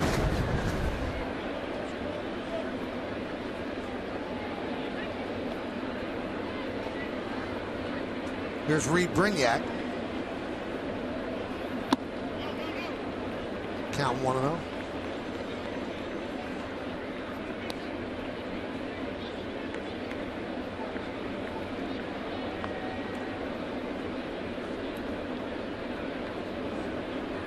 Brignac started on the third inning off that eventually ended up in a grand slam home run by Teixeira. Nice line drive base hit. He's got a big cut. Shortstop. Almost like home run uppercut swing. Watch this little down through finish high. It's a slider off the side of the hand of Masters. See this pitch dropping. Likes to throw that backdoor slider to the left-hander. He's been missing a lot middle of the plate.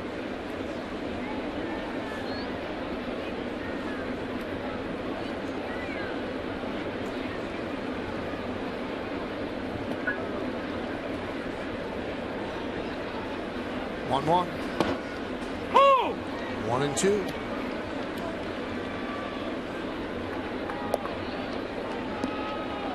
I think that's the pitch right there, John. Reed Brignac wish he would have pulled the trigger on the little sinker middle of the plate again, up in the zone. You don't know what to do. You might get a fastball in, a slider down and in, the backdoor slider you've talked about. Let's try to put this ball in play. Wade through that 94-mile-an-hour fastball for the second out.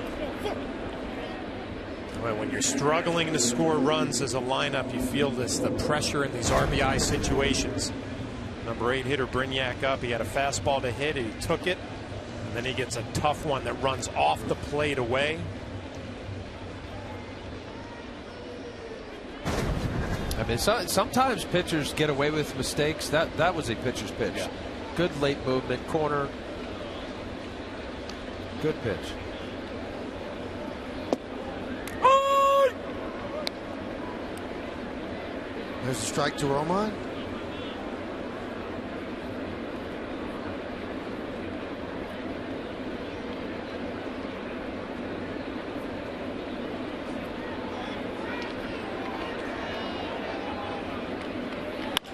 Grounded off of Masterson. And it's going to be a base hit for Romine, but Masterson's body saved a run.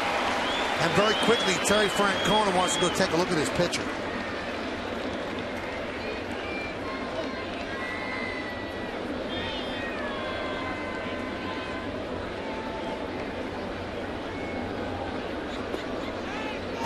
Well, Masterson knew that ball up the middle, that's hit it as hard as it was hit by Romine. That's a base hit. They'd be down by 1, the Indians. Turned enough to get it, looked like on the back of his pitching shoulder. Well, here, we'll get a good look right here. I mean, that's a hot smash. Yeah, hit him right on the right bicep. You know, protecting, knowing that whatever it takes to keep that ball. I mean, obviously his glove is on the wrong side there. Initially, it's survival mode. Well, it's a good sign for Romine. He got one of the Yankees' 2 hits yesterday, has 2 more hits tonight. He had really been struggling. I thought Masterson would have thrown a couple of warm-up pitches to check if he was all right, but waving Terry Francona back to the dugout. Gardner 0-1. Brett struck out his last at bat. It was overmatched by Masterson, and there that fastball looked like he's having a tough time picking it up out of his hand.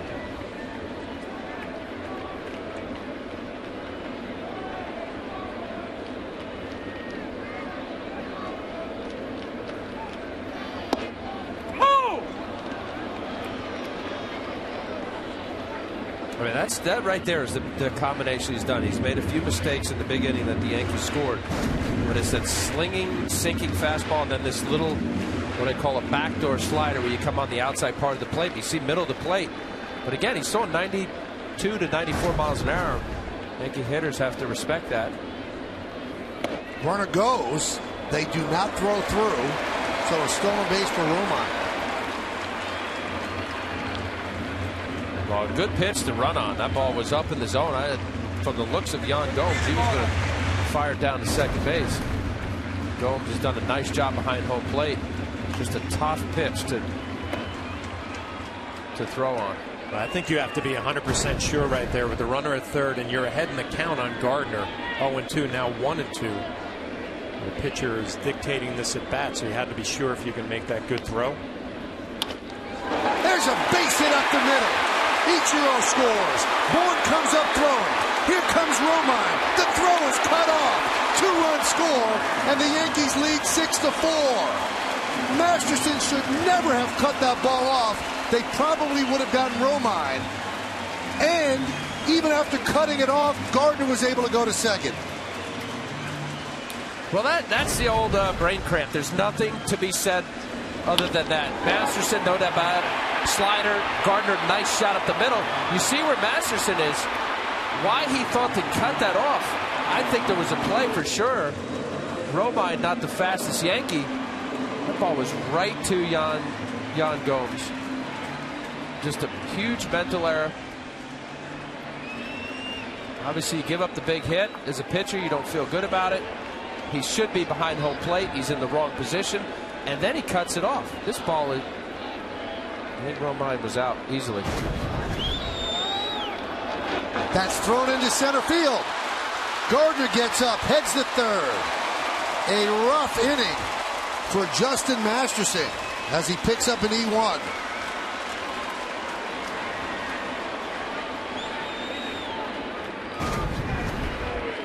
Well, when it rains, it pours. That's a daylight play. You saw Mike Aviles flailing his glove. That's a timed play. As soon as the shortstop gives you daylight between the runner and the base, you throw. This is kind of an imploding inning for Justin Masterson. Uncharacteristic of what he's done this year. One of the better pitchers in the American League. He's had 2 innings that have just imploded. Well, he's going to be thinking all the way back to that 2-strike slider he threw to Brett Gardner. Probably the worst slider he's thrown all night. Just spinning middle of the plate. Let's take a look at this cutoff play on the Coors Light freeze cam. You can see from the timing of it, that ball will eventually get to Gomes on the fly. And Austin Romine not even close to home plate. You wonder what he's doing there. He should be backing up home plate anyway. Just a brain cramp all the way around.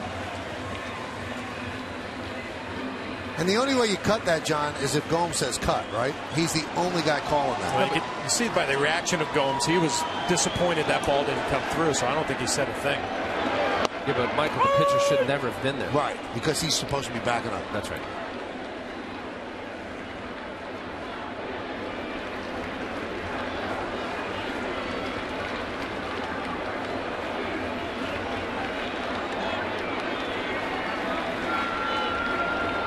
The 0-1. Ground ball to second. Kipnis gets Cano, and that will do it. 2 runs, 2 hits, 1 error, 1 man left. The Yankees go to the 7th. They're up by 2.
Your local Nissan dealer. Yankees hold a 6-4 lead as we go to the 7th. Santana 2-run double.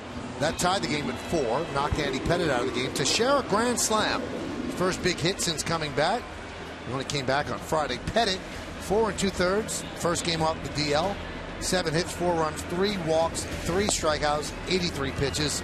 And as Asdrubal Cabrera left the game in the 5th inning with some sort of a leg injury, we have not heard specifically what it is. So the Yankees get the lead back. They're up 4-1. Now it's 6-4. And they will turn to Jabba Chamberlain to pitch the 7th. Nice job by Sean Kelly coming in. A couple strikeouts. Jabba's, after coming back from the DL, stuff upwards at 97, 98 miles an hour.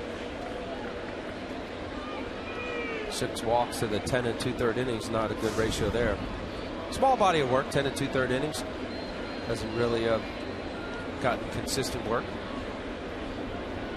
So Kipnis will lead it off. He took over in the spot that Cabrera vacated. This is his first at bat.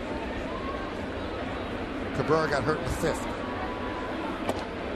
And there's a strike to Kipnis. 95-mile-an-hour fastball by Jabba. Cadillac scoreboard 6-4. Yankees lead. And 6 runs for the Yankees. Kind of rarefied air this year. And they're 17-0 this season when scoring 5 or more runs.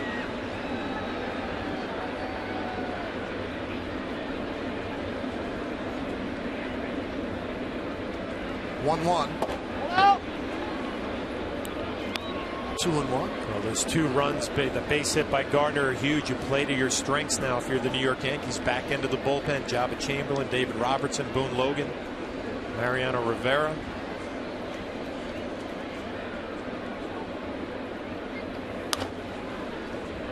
Two and two.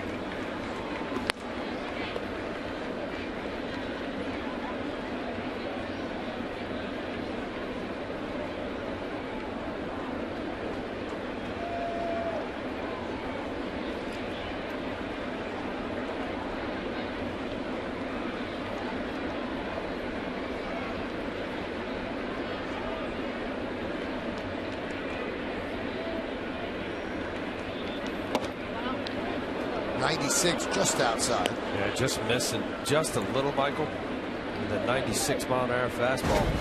Jabba gets his rest. That gets where upwards of the upper 90s. You can see just where Austin Romine pulled the glove back slightly. That's the usually call to say that it's off the plate a little.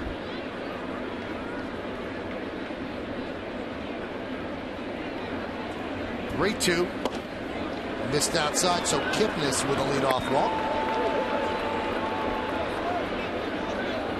And that's going to bring up Nick Swisher. Swisher got a nice ovation from the crowd when he came up in the first inning, struck out looking, and then the bleacher creatures did something that they rarely do. They had a one-man roll call when the Indians took the field in the bottom of the first inning for one of their favorites. And that was a nice thing for Bald Vinny and the creatures to do. But now he's the enemy in the 7th inning with the Yankees down or up by 2. Nice breaking ball for strike.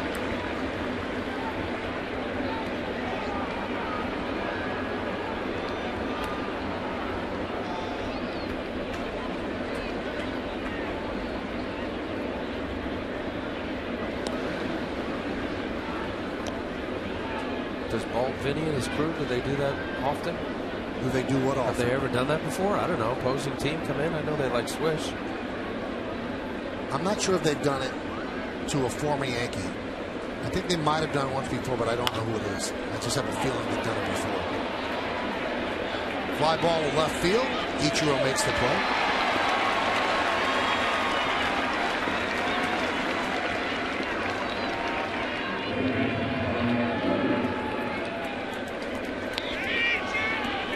So Swisher is 0 for 3 with a walk, an RBI, and a run scored in his return to the stadium.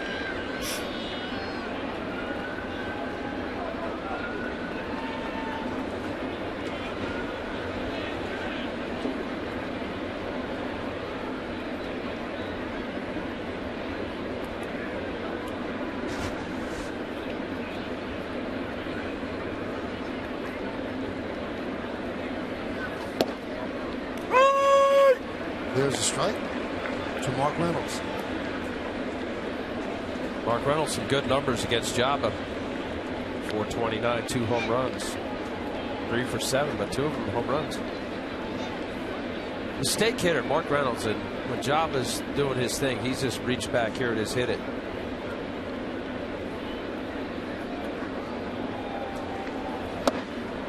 Oh! 0-2.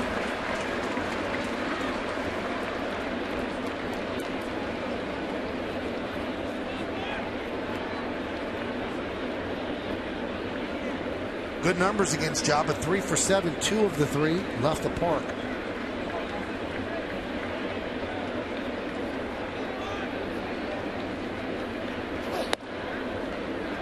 Count 1-2. Boone Logan up to the innings.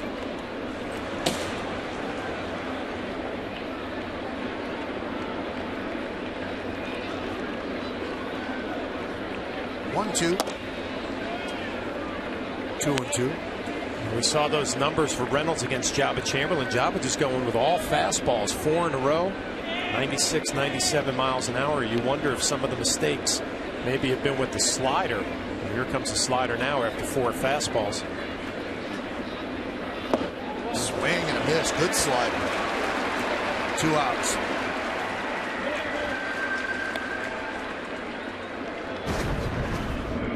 4 fastballs in a row, and then he goes with a slider down and away. When you're looking for 96, 97, you're going to take some funny swings on a breaking ball.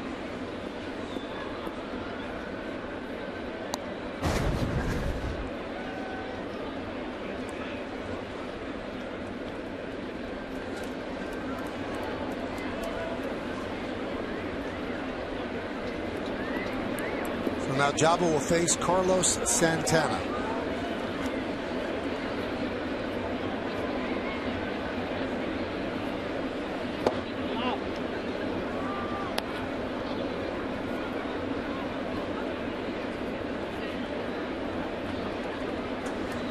Santana played in that World Baseball Classic for the Dominican Republic, had a great WBC and a great start to the year. Has been struggling a little bit lately.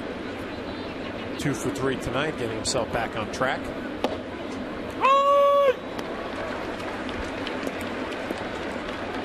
I'm getting some answers to your questions, Al. Many people believe that Tino Martinez, when he came back with the Cardinals, got a roll call, or maybe Matsui and Damon.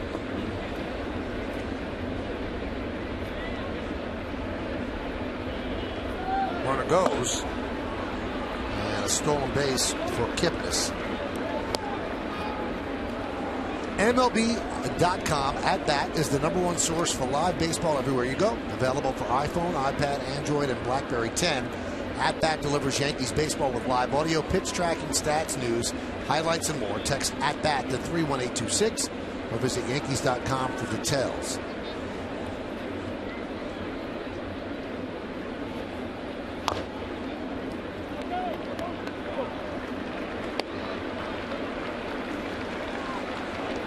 But see the way Jabba Chamberlain and Austin Romine are going after Carlos Santana. Guy's struggling. The way that Santana winds up as the pitcher winds up, pure dead red hitter to me. Will hit a mistake breaking ball off speed up. He's one of those hitters where as the pitcher winds up, he winds up. A lot of movement. Now Overbay is due up third in the bottom of the inning, and this is the time where it's a tough decision. Close game. They leave Overbay a novice in right field. They could have brought in Wells and moved Ichiro to right, but they're going to hold their breath because they want Overbay to bat in the bottom of the inning. And they made the right call as Santana swings and misses. Good inning for Jabba Chamberlain. No runs, no hits, no errors, 1 man left. At the end of 6 1/2, it's time for the 7th inning stretch here at the stadium. Yankees 6 and the Indians 4, but we'll stay right where we are to honor America in the Bronx. Ladies and gentlemen, will you please rise and remove your caps? And please direct your attention to the area behind home plate. And welcome 2 honored guests of the New York Yankees. United States Marine Corps Captain Paul Obalbo, who served in Operation Iraqi Freedom, and United States Army Sergeant First Class Kellen Rowland, who also served in Operation Iraqi Freedom. The Yankees say thank you for your sacrifice and service to our nation.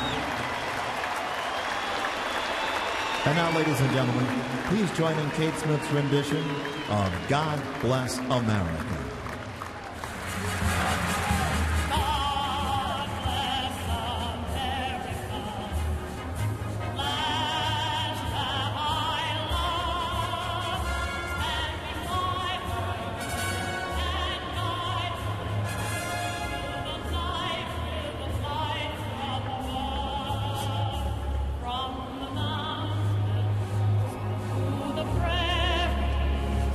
To the ocean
in Oakland on their next West Coast trip. So he's getting hot at the wrong time for the Yankees, but we'll see if they cool down by then. Let's take a look at tomorrow's starting pitchers, brought to you by Verizon Fios, making life more entertaining with America's fastest, most reliable internet. That's powerful. Great story. Scott Kazmir was out of the game last year. He's throwing the ball very well. 3-2, 5.13. David Phelps, coming off his bad start against the Mets, 3-3, 4.65. Our coverage begins at 6 right here on Yes. Masterson's still in there, and he deals to Mark Teixeira outside. Now, I've got the real answer, Al. Yes. The answer that you're going to want, and it's from the man, Bald Vinny Milano. The head of the bleacher creatures. Ground ball to first. Swisher goes down to his knees and flips to Masterson. One away. And Bald Vinny tells me we always welcome back former players or friends all the way back to when Winfield went to the Angels. Wow. Now, Bald Vinny, is he out there right now? Of course. So how did he know to answer the question? Because people on Twitter said Michael and Al and John are asking. There's There he Bald is. Vinny. See, he's tweeting right now. All right, there you go. Good man, Bald Vinny. Saw the Cadillac scoreboard. Yankees up 6-4.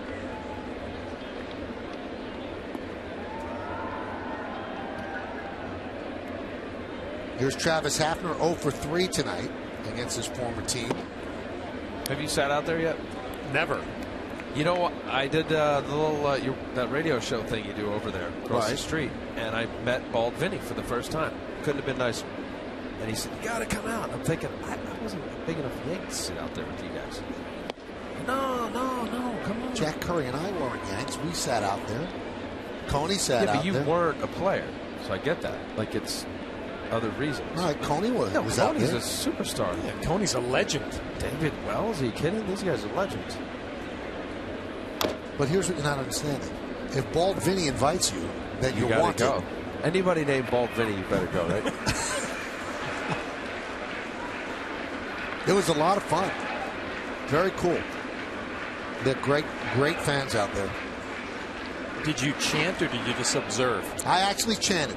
Yes, I put down the journalist hat and I chanted. I went back to 12-year-old little-headed Michael Kay. There was actually a time when it was little? In comparison to now.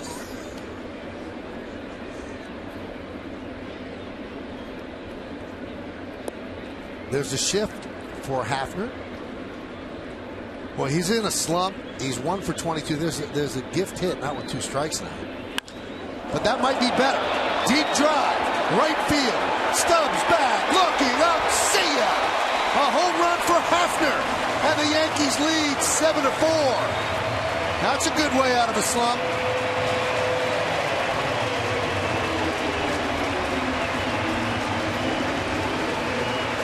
Well, you can see the look on Travis Hafner's face after his last at bat when he popped up. He was frustrated, going through a tough time offensively. This will give him a reason to smile. And the ability to get on top of a fastball up in the zone and hammer it out to right field, his 9th of the year. Yankees hoping that gets him back on track. Another one of those fastballs not getting in, John. See the middle of the plate, out over. And you mentioned about his frustration the previous at bat, the little pop-up.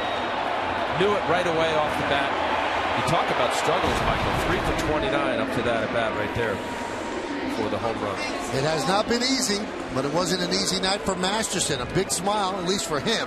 7-4, they go to the pen.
Toyota Prius, official hybrid vehicle of the Yankees.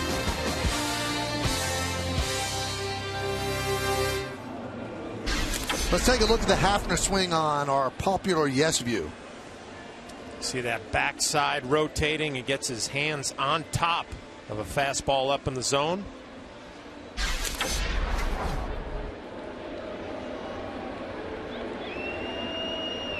Cody Allen, the new pitcher.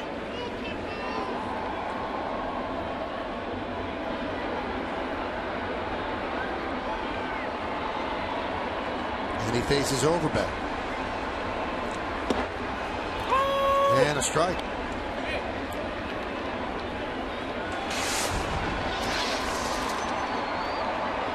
Good numbers, 33 strikeouts, 25 innings.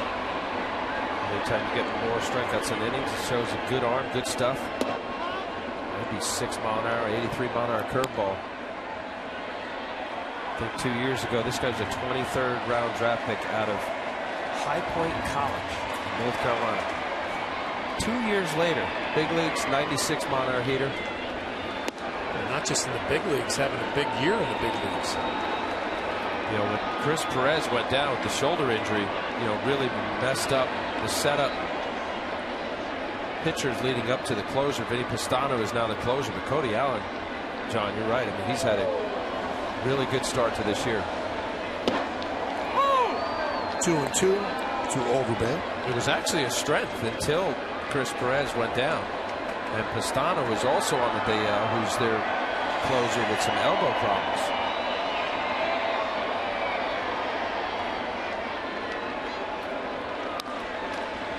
Well, they got some good news on Chris Perez.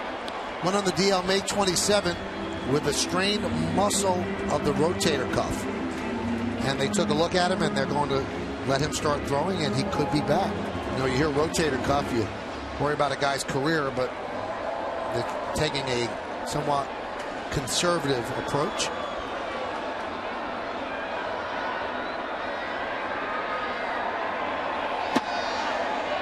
Count 3-2.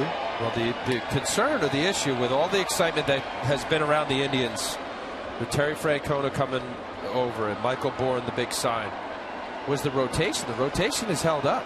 Baldo Jimenez looks like he's kind of back to where he was with the Rockies. Zach McAllister's done a nice job. Scott Kazmir's been a great pickup. Corey Kluber. You see Masterson tonight as their ace. And their bullpen was the strength until Chris Perez went down. They're going to find offense. This team's going to compete, I believe, to the end. They're talent-wise, they're not as good as the Detroit Tigers, but not every year the most talented team wins.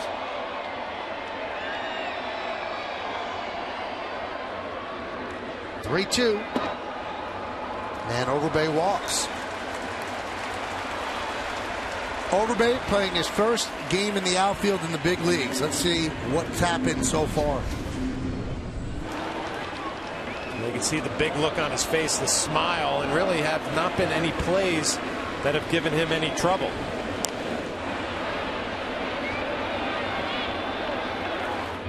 That's his only fly ball that he had to deal with. I was going to say routine fly ball, but I guess nothing's routine when it's your first day in the outfield in a big league game.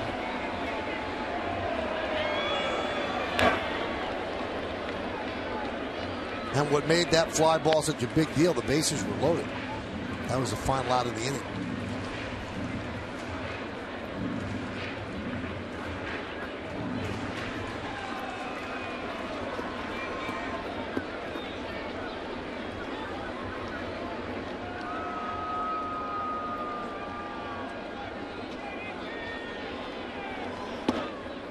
Count 1-1. We're in the bottom of the 7th inning. Yankees trailed 1-0 at the 2.5. They put a 4 spot on the board in the bottom of the 3rd on the Mark Teixeira grand slam.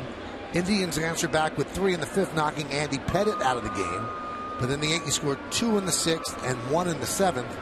And that's where we are right now. Still batting in the 7th. High fly ball. Right field. Stubbs makes the play for the 2nd out.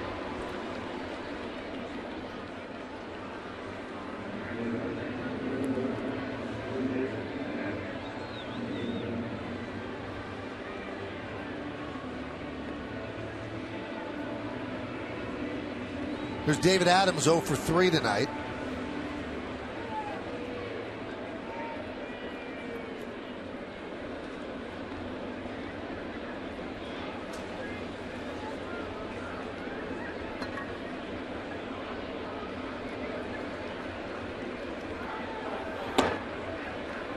Chase 96.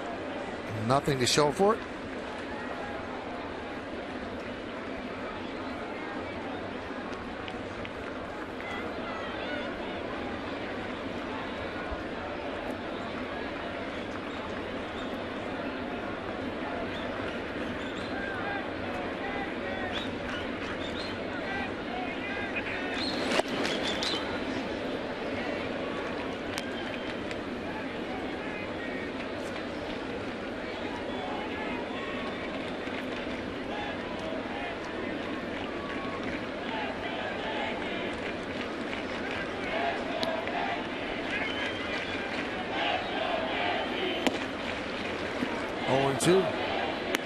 Well, 2 pitches in a row. Cody Allen, here it is, hit it out of the zone. Tough to get on top of a 96-mile-an-hour fastball neck high. David Adams not able to hold up.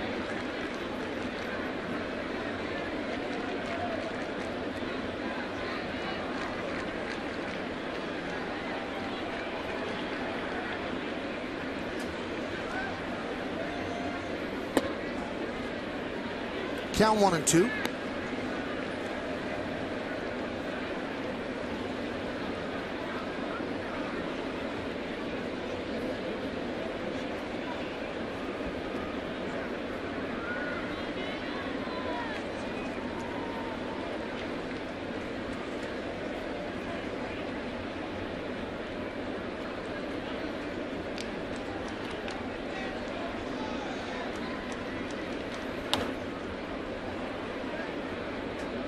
Just keeps pouring. 96.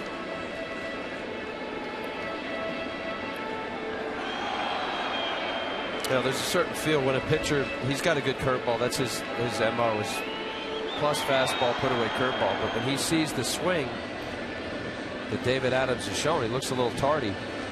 I think a couple of the shakes that he had with Yan Gomes, the catcher, was Gomes probably wanted something off speed. He's saying, no. Here it is. One too many. If a hitter's showing you he'll swing at a high fastball, throw it a little bit higher. See how high he'll go.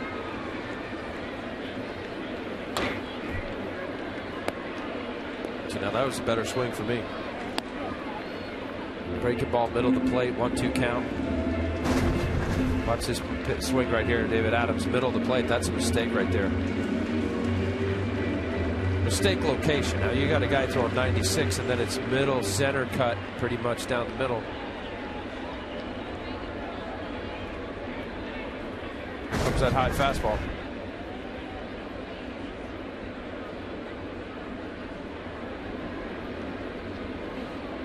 Fastball away.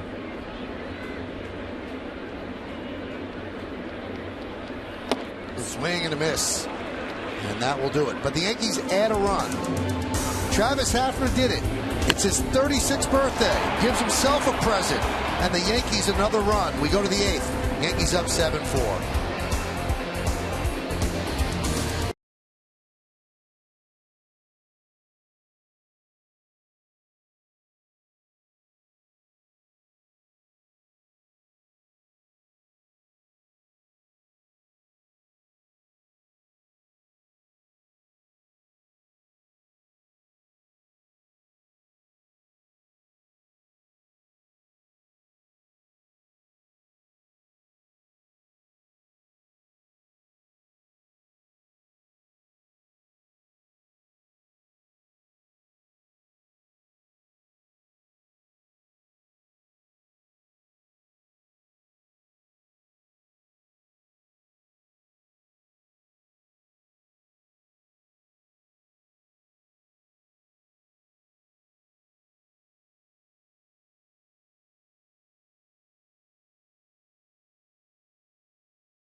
Stay here for the W.B. Mason postgame. Bob Lorenz and Jack Curry wrap up tonight's opener here at the stadium. Plus, Sarah Kustok is in the clubhouse with the players' reaction and Joe Girardi's manager's report. It's the W.B. Mason postgame. It's only on Yes. All right, we've got some changes for the Yankees. Vernon Wells takes over in left field. Ichiro moves from left to right. The new third baseman is Jason Nix. And the new pitcher, the Yankees' fourth pitcher tonight, is David Robertson. 30 strikeouts in 22 2/3 innings. And just 20 base runners in 22 2/3.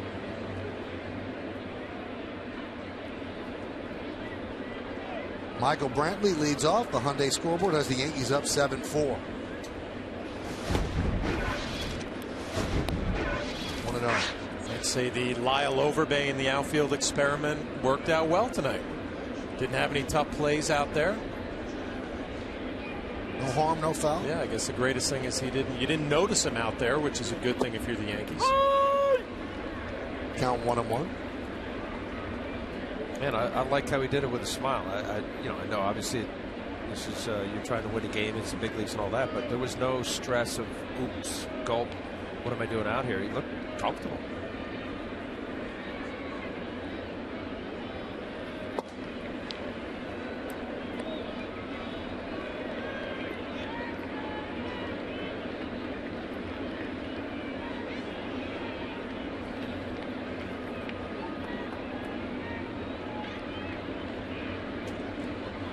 The 2-1. Driven the other way. Long run for Wells. He gets there to make the play. He makes it in fair territory if you keep the score at home.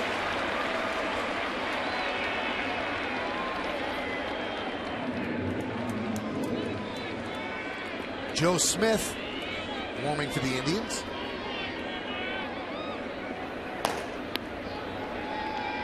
Indians have been struggling. Losers of 9 of their last 13. But still just a half game behind the Tigers. Big game for both teams. Yankees have lost 7 of their last 8. And they're 3 games behind the Red Sox.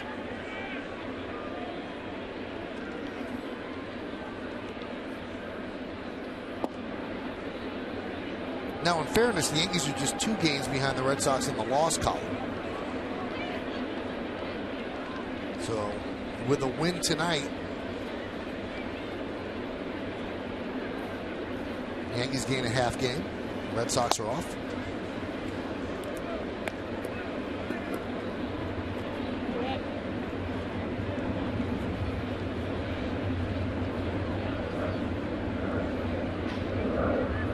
Nice matchup this week with the Red Sox at Fenway against the Texas Rangers.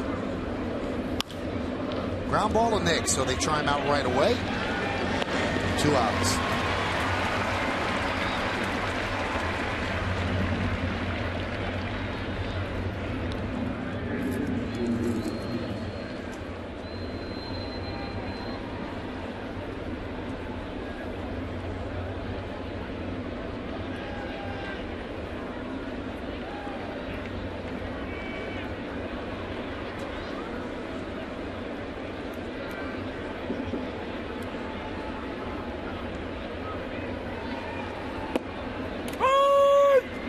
There's a strike to Drew Stubbs.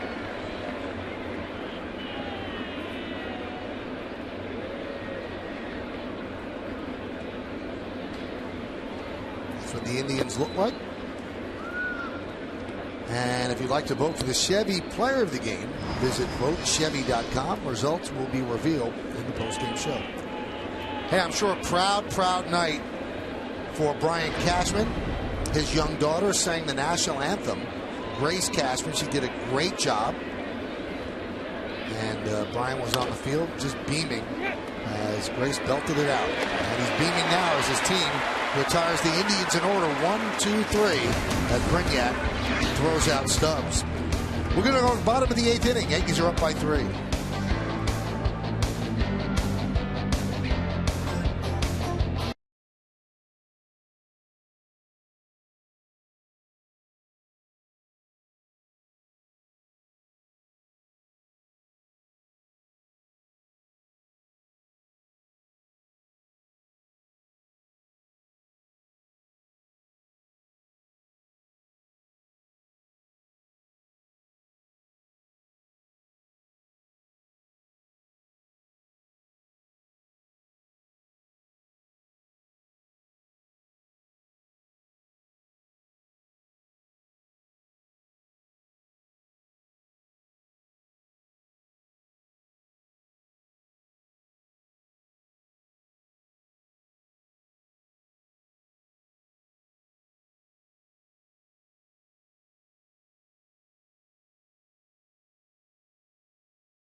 We mentioned Brian Cashman's daughter Grace sang the national anthem. And this is when she finished. She gets a high five from Dad. And hugs from whole family. Her mom is there. Really nice moment. She did a very good job.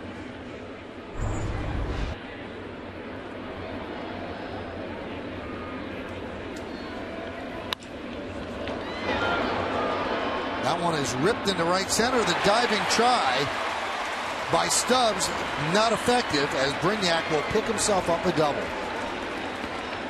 So he's 2 for 4. Well, you mentioned it earlier. Drew Stubbs can really fly. I didn't think he had any chance on this drive off of the bat of Reed Brignac, and he lays out just out of his reach. Brignac had a couple of hits, a base hit, a double. A great bid by Drew Stubbs, just comes up a little short. Yeah, between Michael Bourne and Drew Stubbs and Michael Brantley, that's covered a lot of ground. Yeah. Well, the Indians had one of the worst outfield defenses the last couple of years, and they have really solidified it with those three that you mentioned. Is Mariano getting ready? Here's Austin Romine. Shows bunt, takes outside.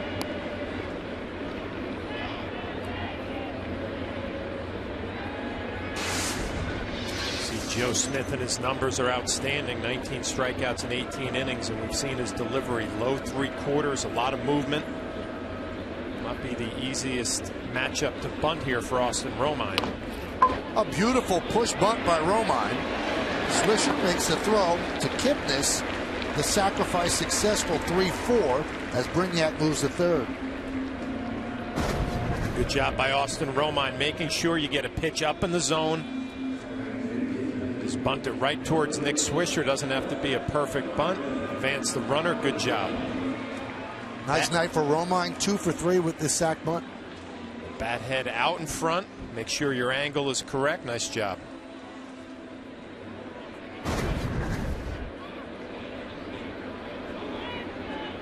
Field in. That's going to help Brett Gardner certainly with his speed, but also allowing hard grounders to go through the infield. Monday scoreboard has the Yankees up 7-4 as Gardner takes inside.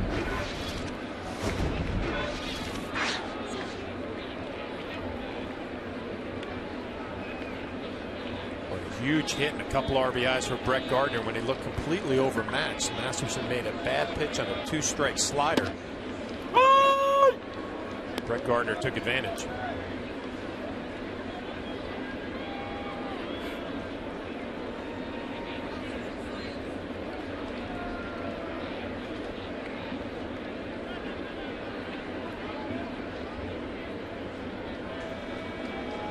One. Grounded to Kipnis. He checks back Brignac, and he gets Gardner for the second out. Well, field in helped the Indians. Big opportunity there for a tack on run. See Kipnis set up, infield in. Just not far enough to Kipnis's left. Checks the runner.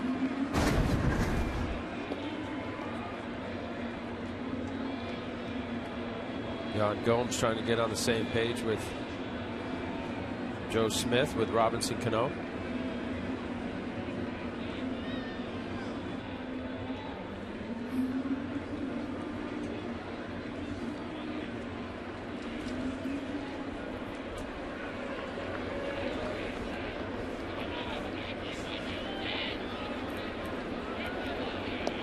Brignac's at third. With 2 outs, the infield backs up. Cano 1 for 4 tonight. Now 1-0.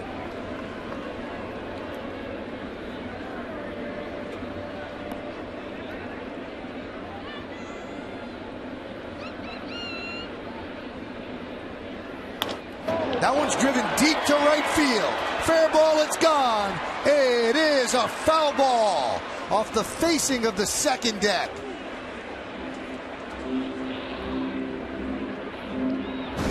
Well, the Indians have trying to run the fastball in on Robinson Cano all night, and just a little bit too quick. You see clearly foul.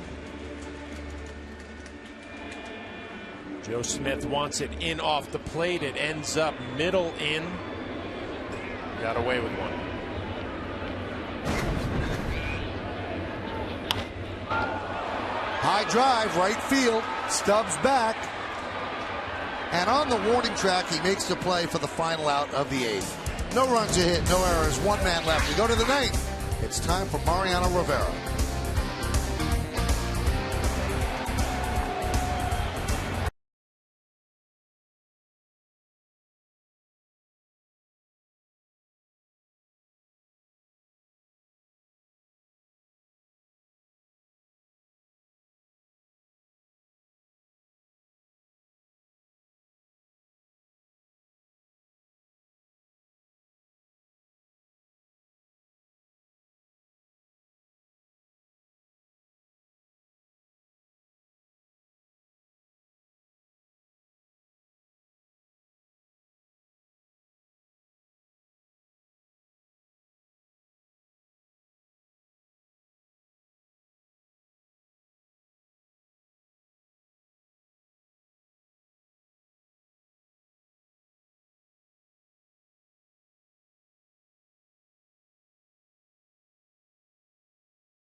Baseball on Yes is brought to you by GE Capital. GE Capital, we're not just bankers, we're builders. Imagination at work. By your Tri-Honda dealers. Hurry to your local Tri-Honda dealer for great deals on the 2013 models.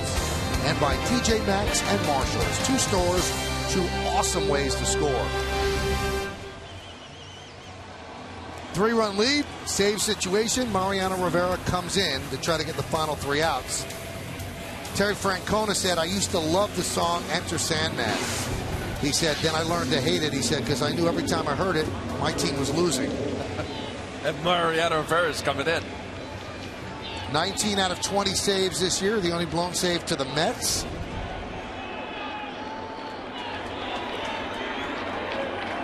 And he'll face the top of the order for the Indians. First, Michael Bourne.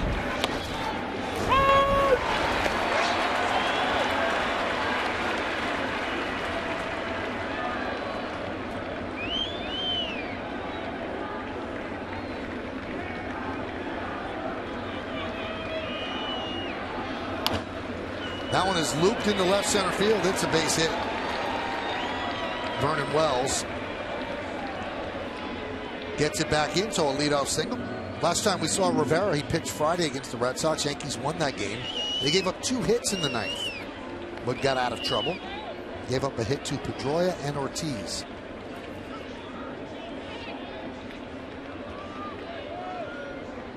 Here's Mike Aviles.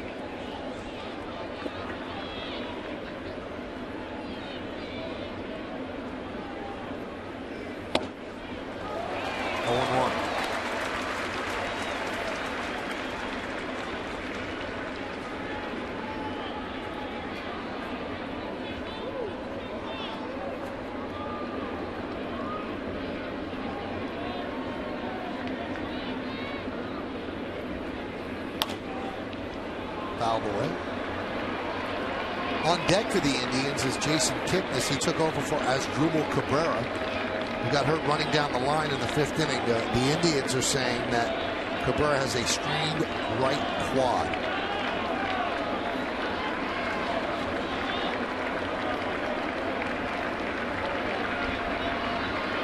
0-2. 1-2.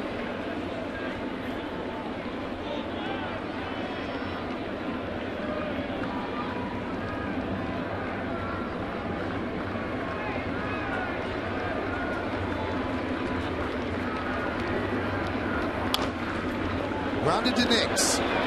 There's one. On to first. Not in time. Not many second basemen would have even gotten that throw off. I mean, right off the bat, I'm thinking there's no way they have a chance for a double play here. Jason Nix takes his time, and rightfully so. Make sure you get that first out. But Robinson Cano, the jump, quick throw, and makes it very close at first base. Enough arm strength on the fly to make a strong throw. Yeah, got it right. Incredible, the arm strength for Robinson Cano. They do not hold the runner at first. So Aviles takes off. And he's at second on defensive indifference.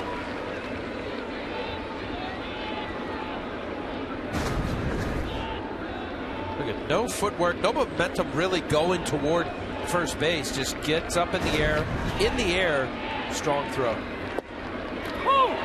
0-2 to Kipnis. Watch this here, actually going toward the pitcher. Ward actually could have really got in a little harder, maybe got to him. He didn't.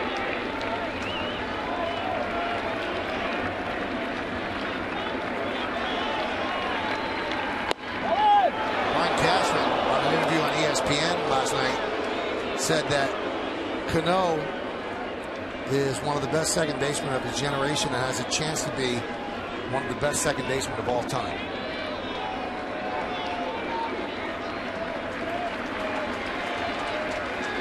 The 1-2.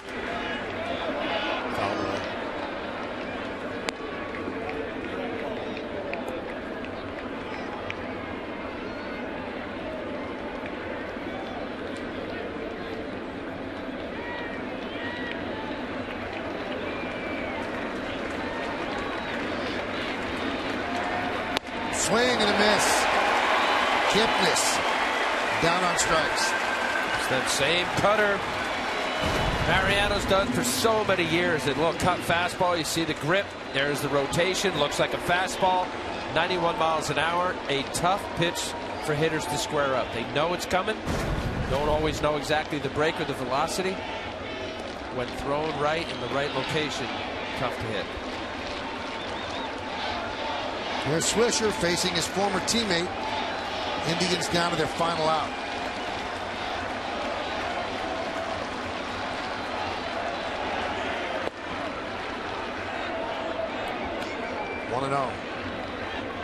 Mariano's so smart. He knows hitters are looking for that cutter inside. He'll spot it away, and then come in to pick up a strikeout.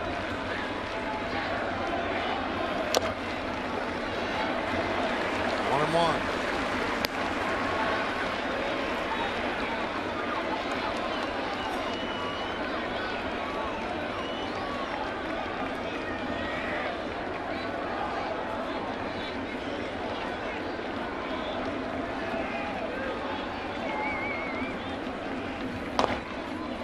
Right in on the hands, nothing to do but foul it off in the count 1-2. That's the pitch right there. The previous cutter didn't move as much. Look at this ball, just keeps pouring in.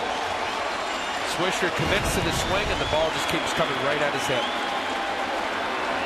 It may be one pitch, but he can throw it in different locations, different speeds, and different breaks. It's more than just one pitch.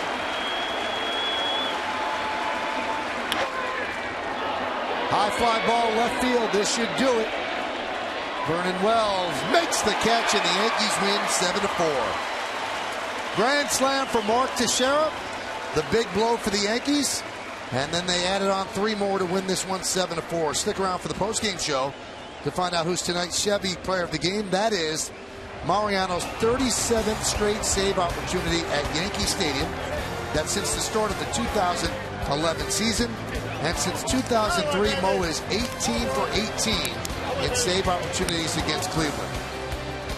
Well, Swisher used to enjoy most saves. Today he's on the losing end. Yankees win the first game of this 3-game set. We'll come back with awards and then the postgame.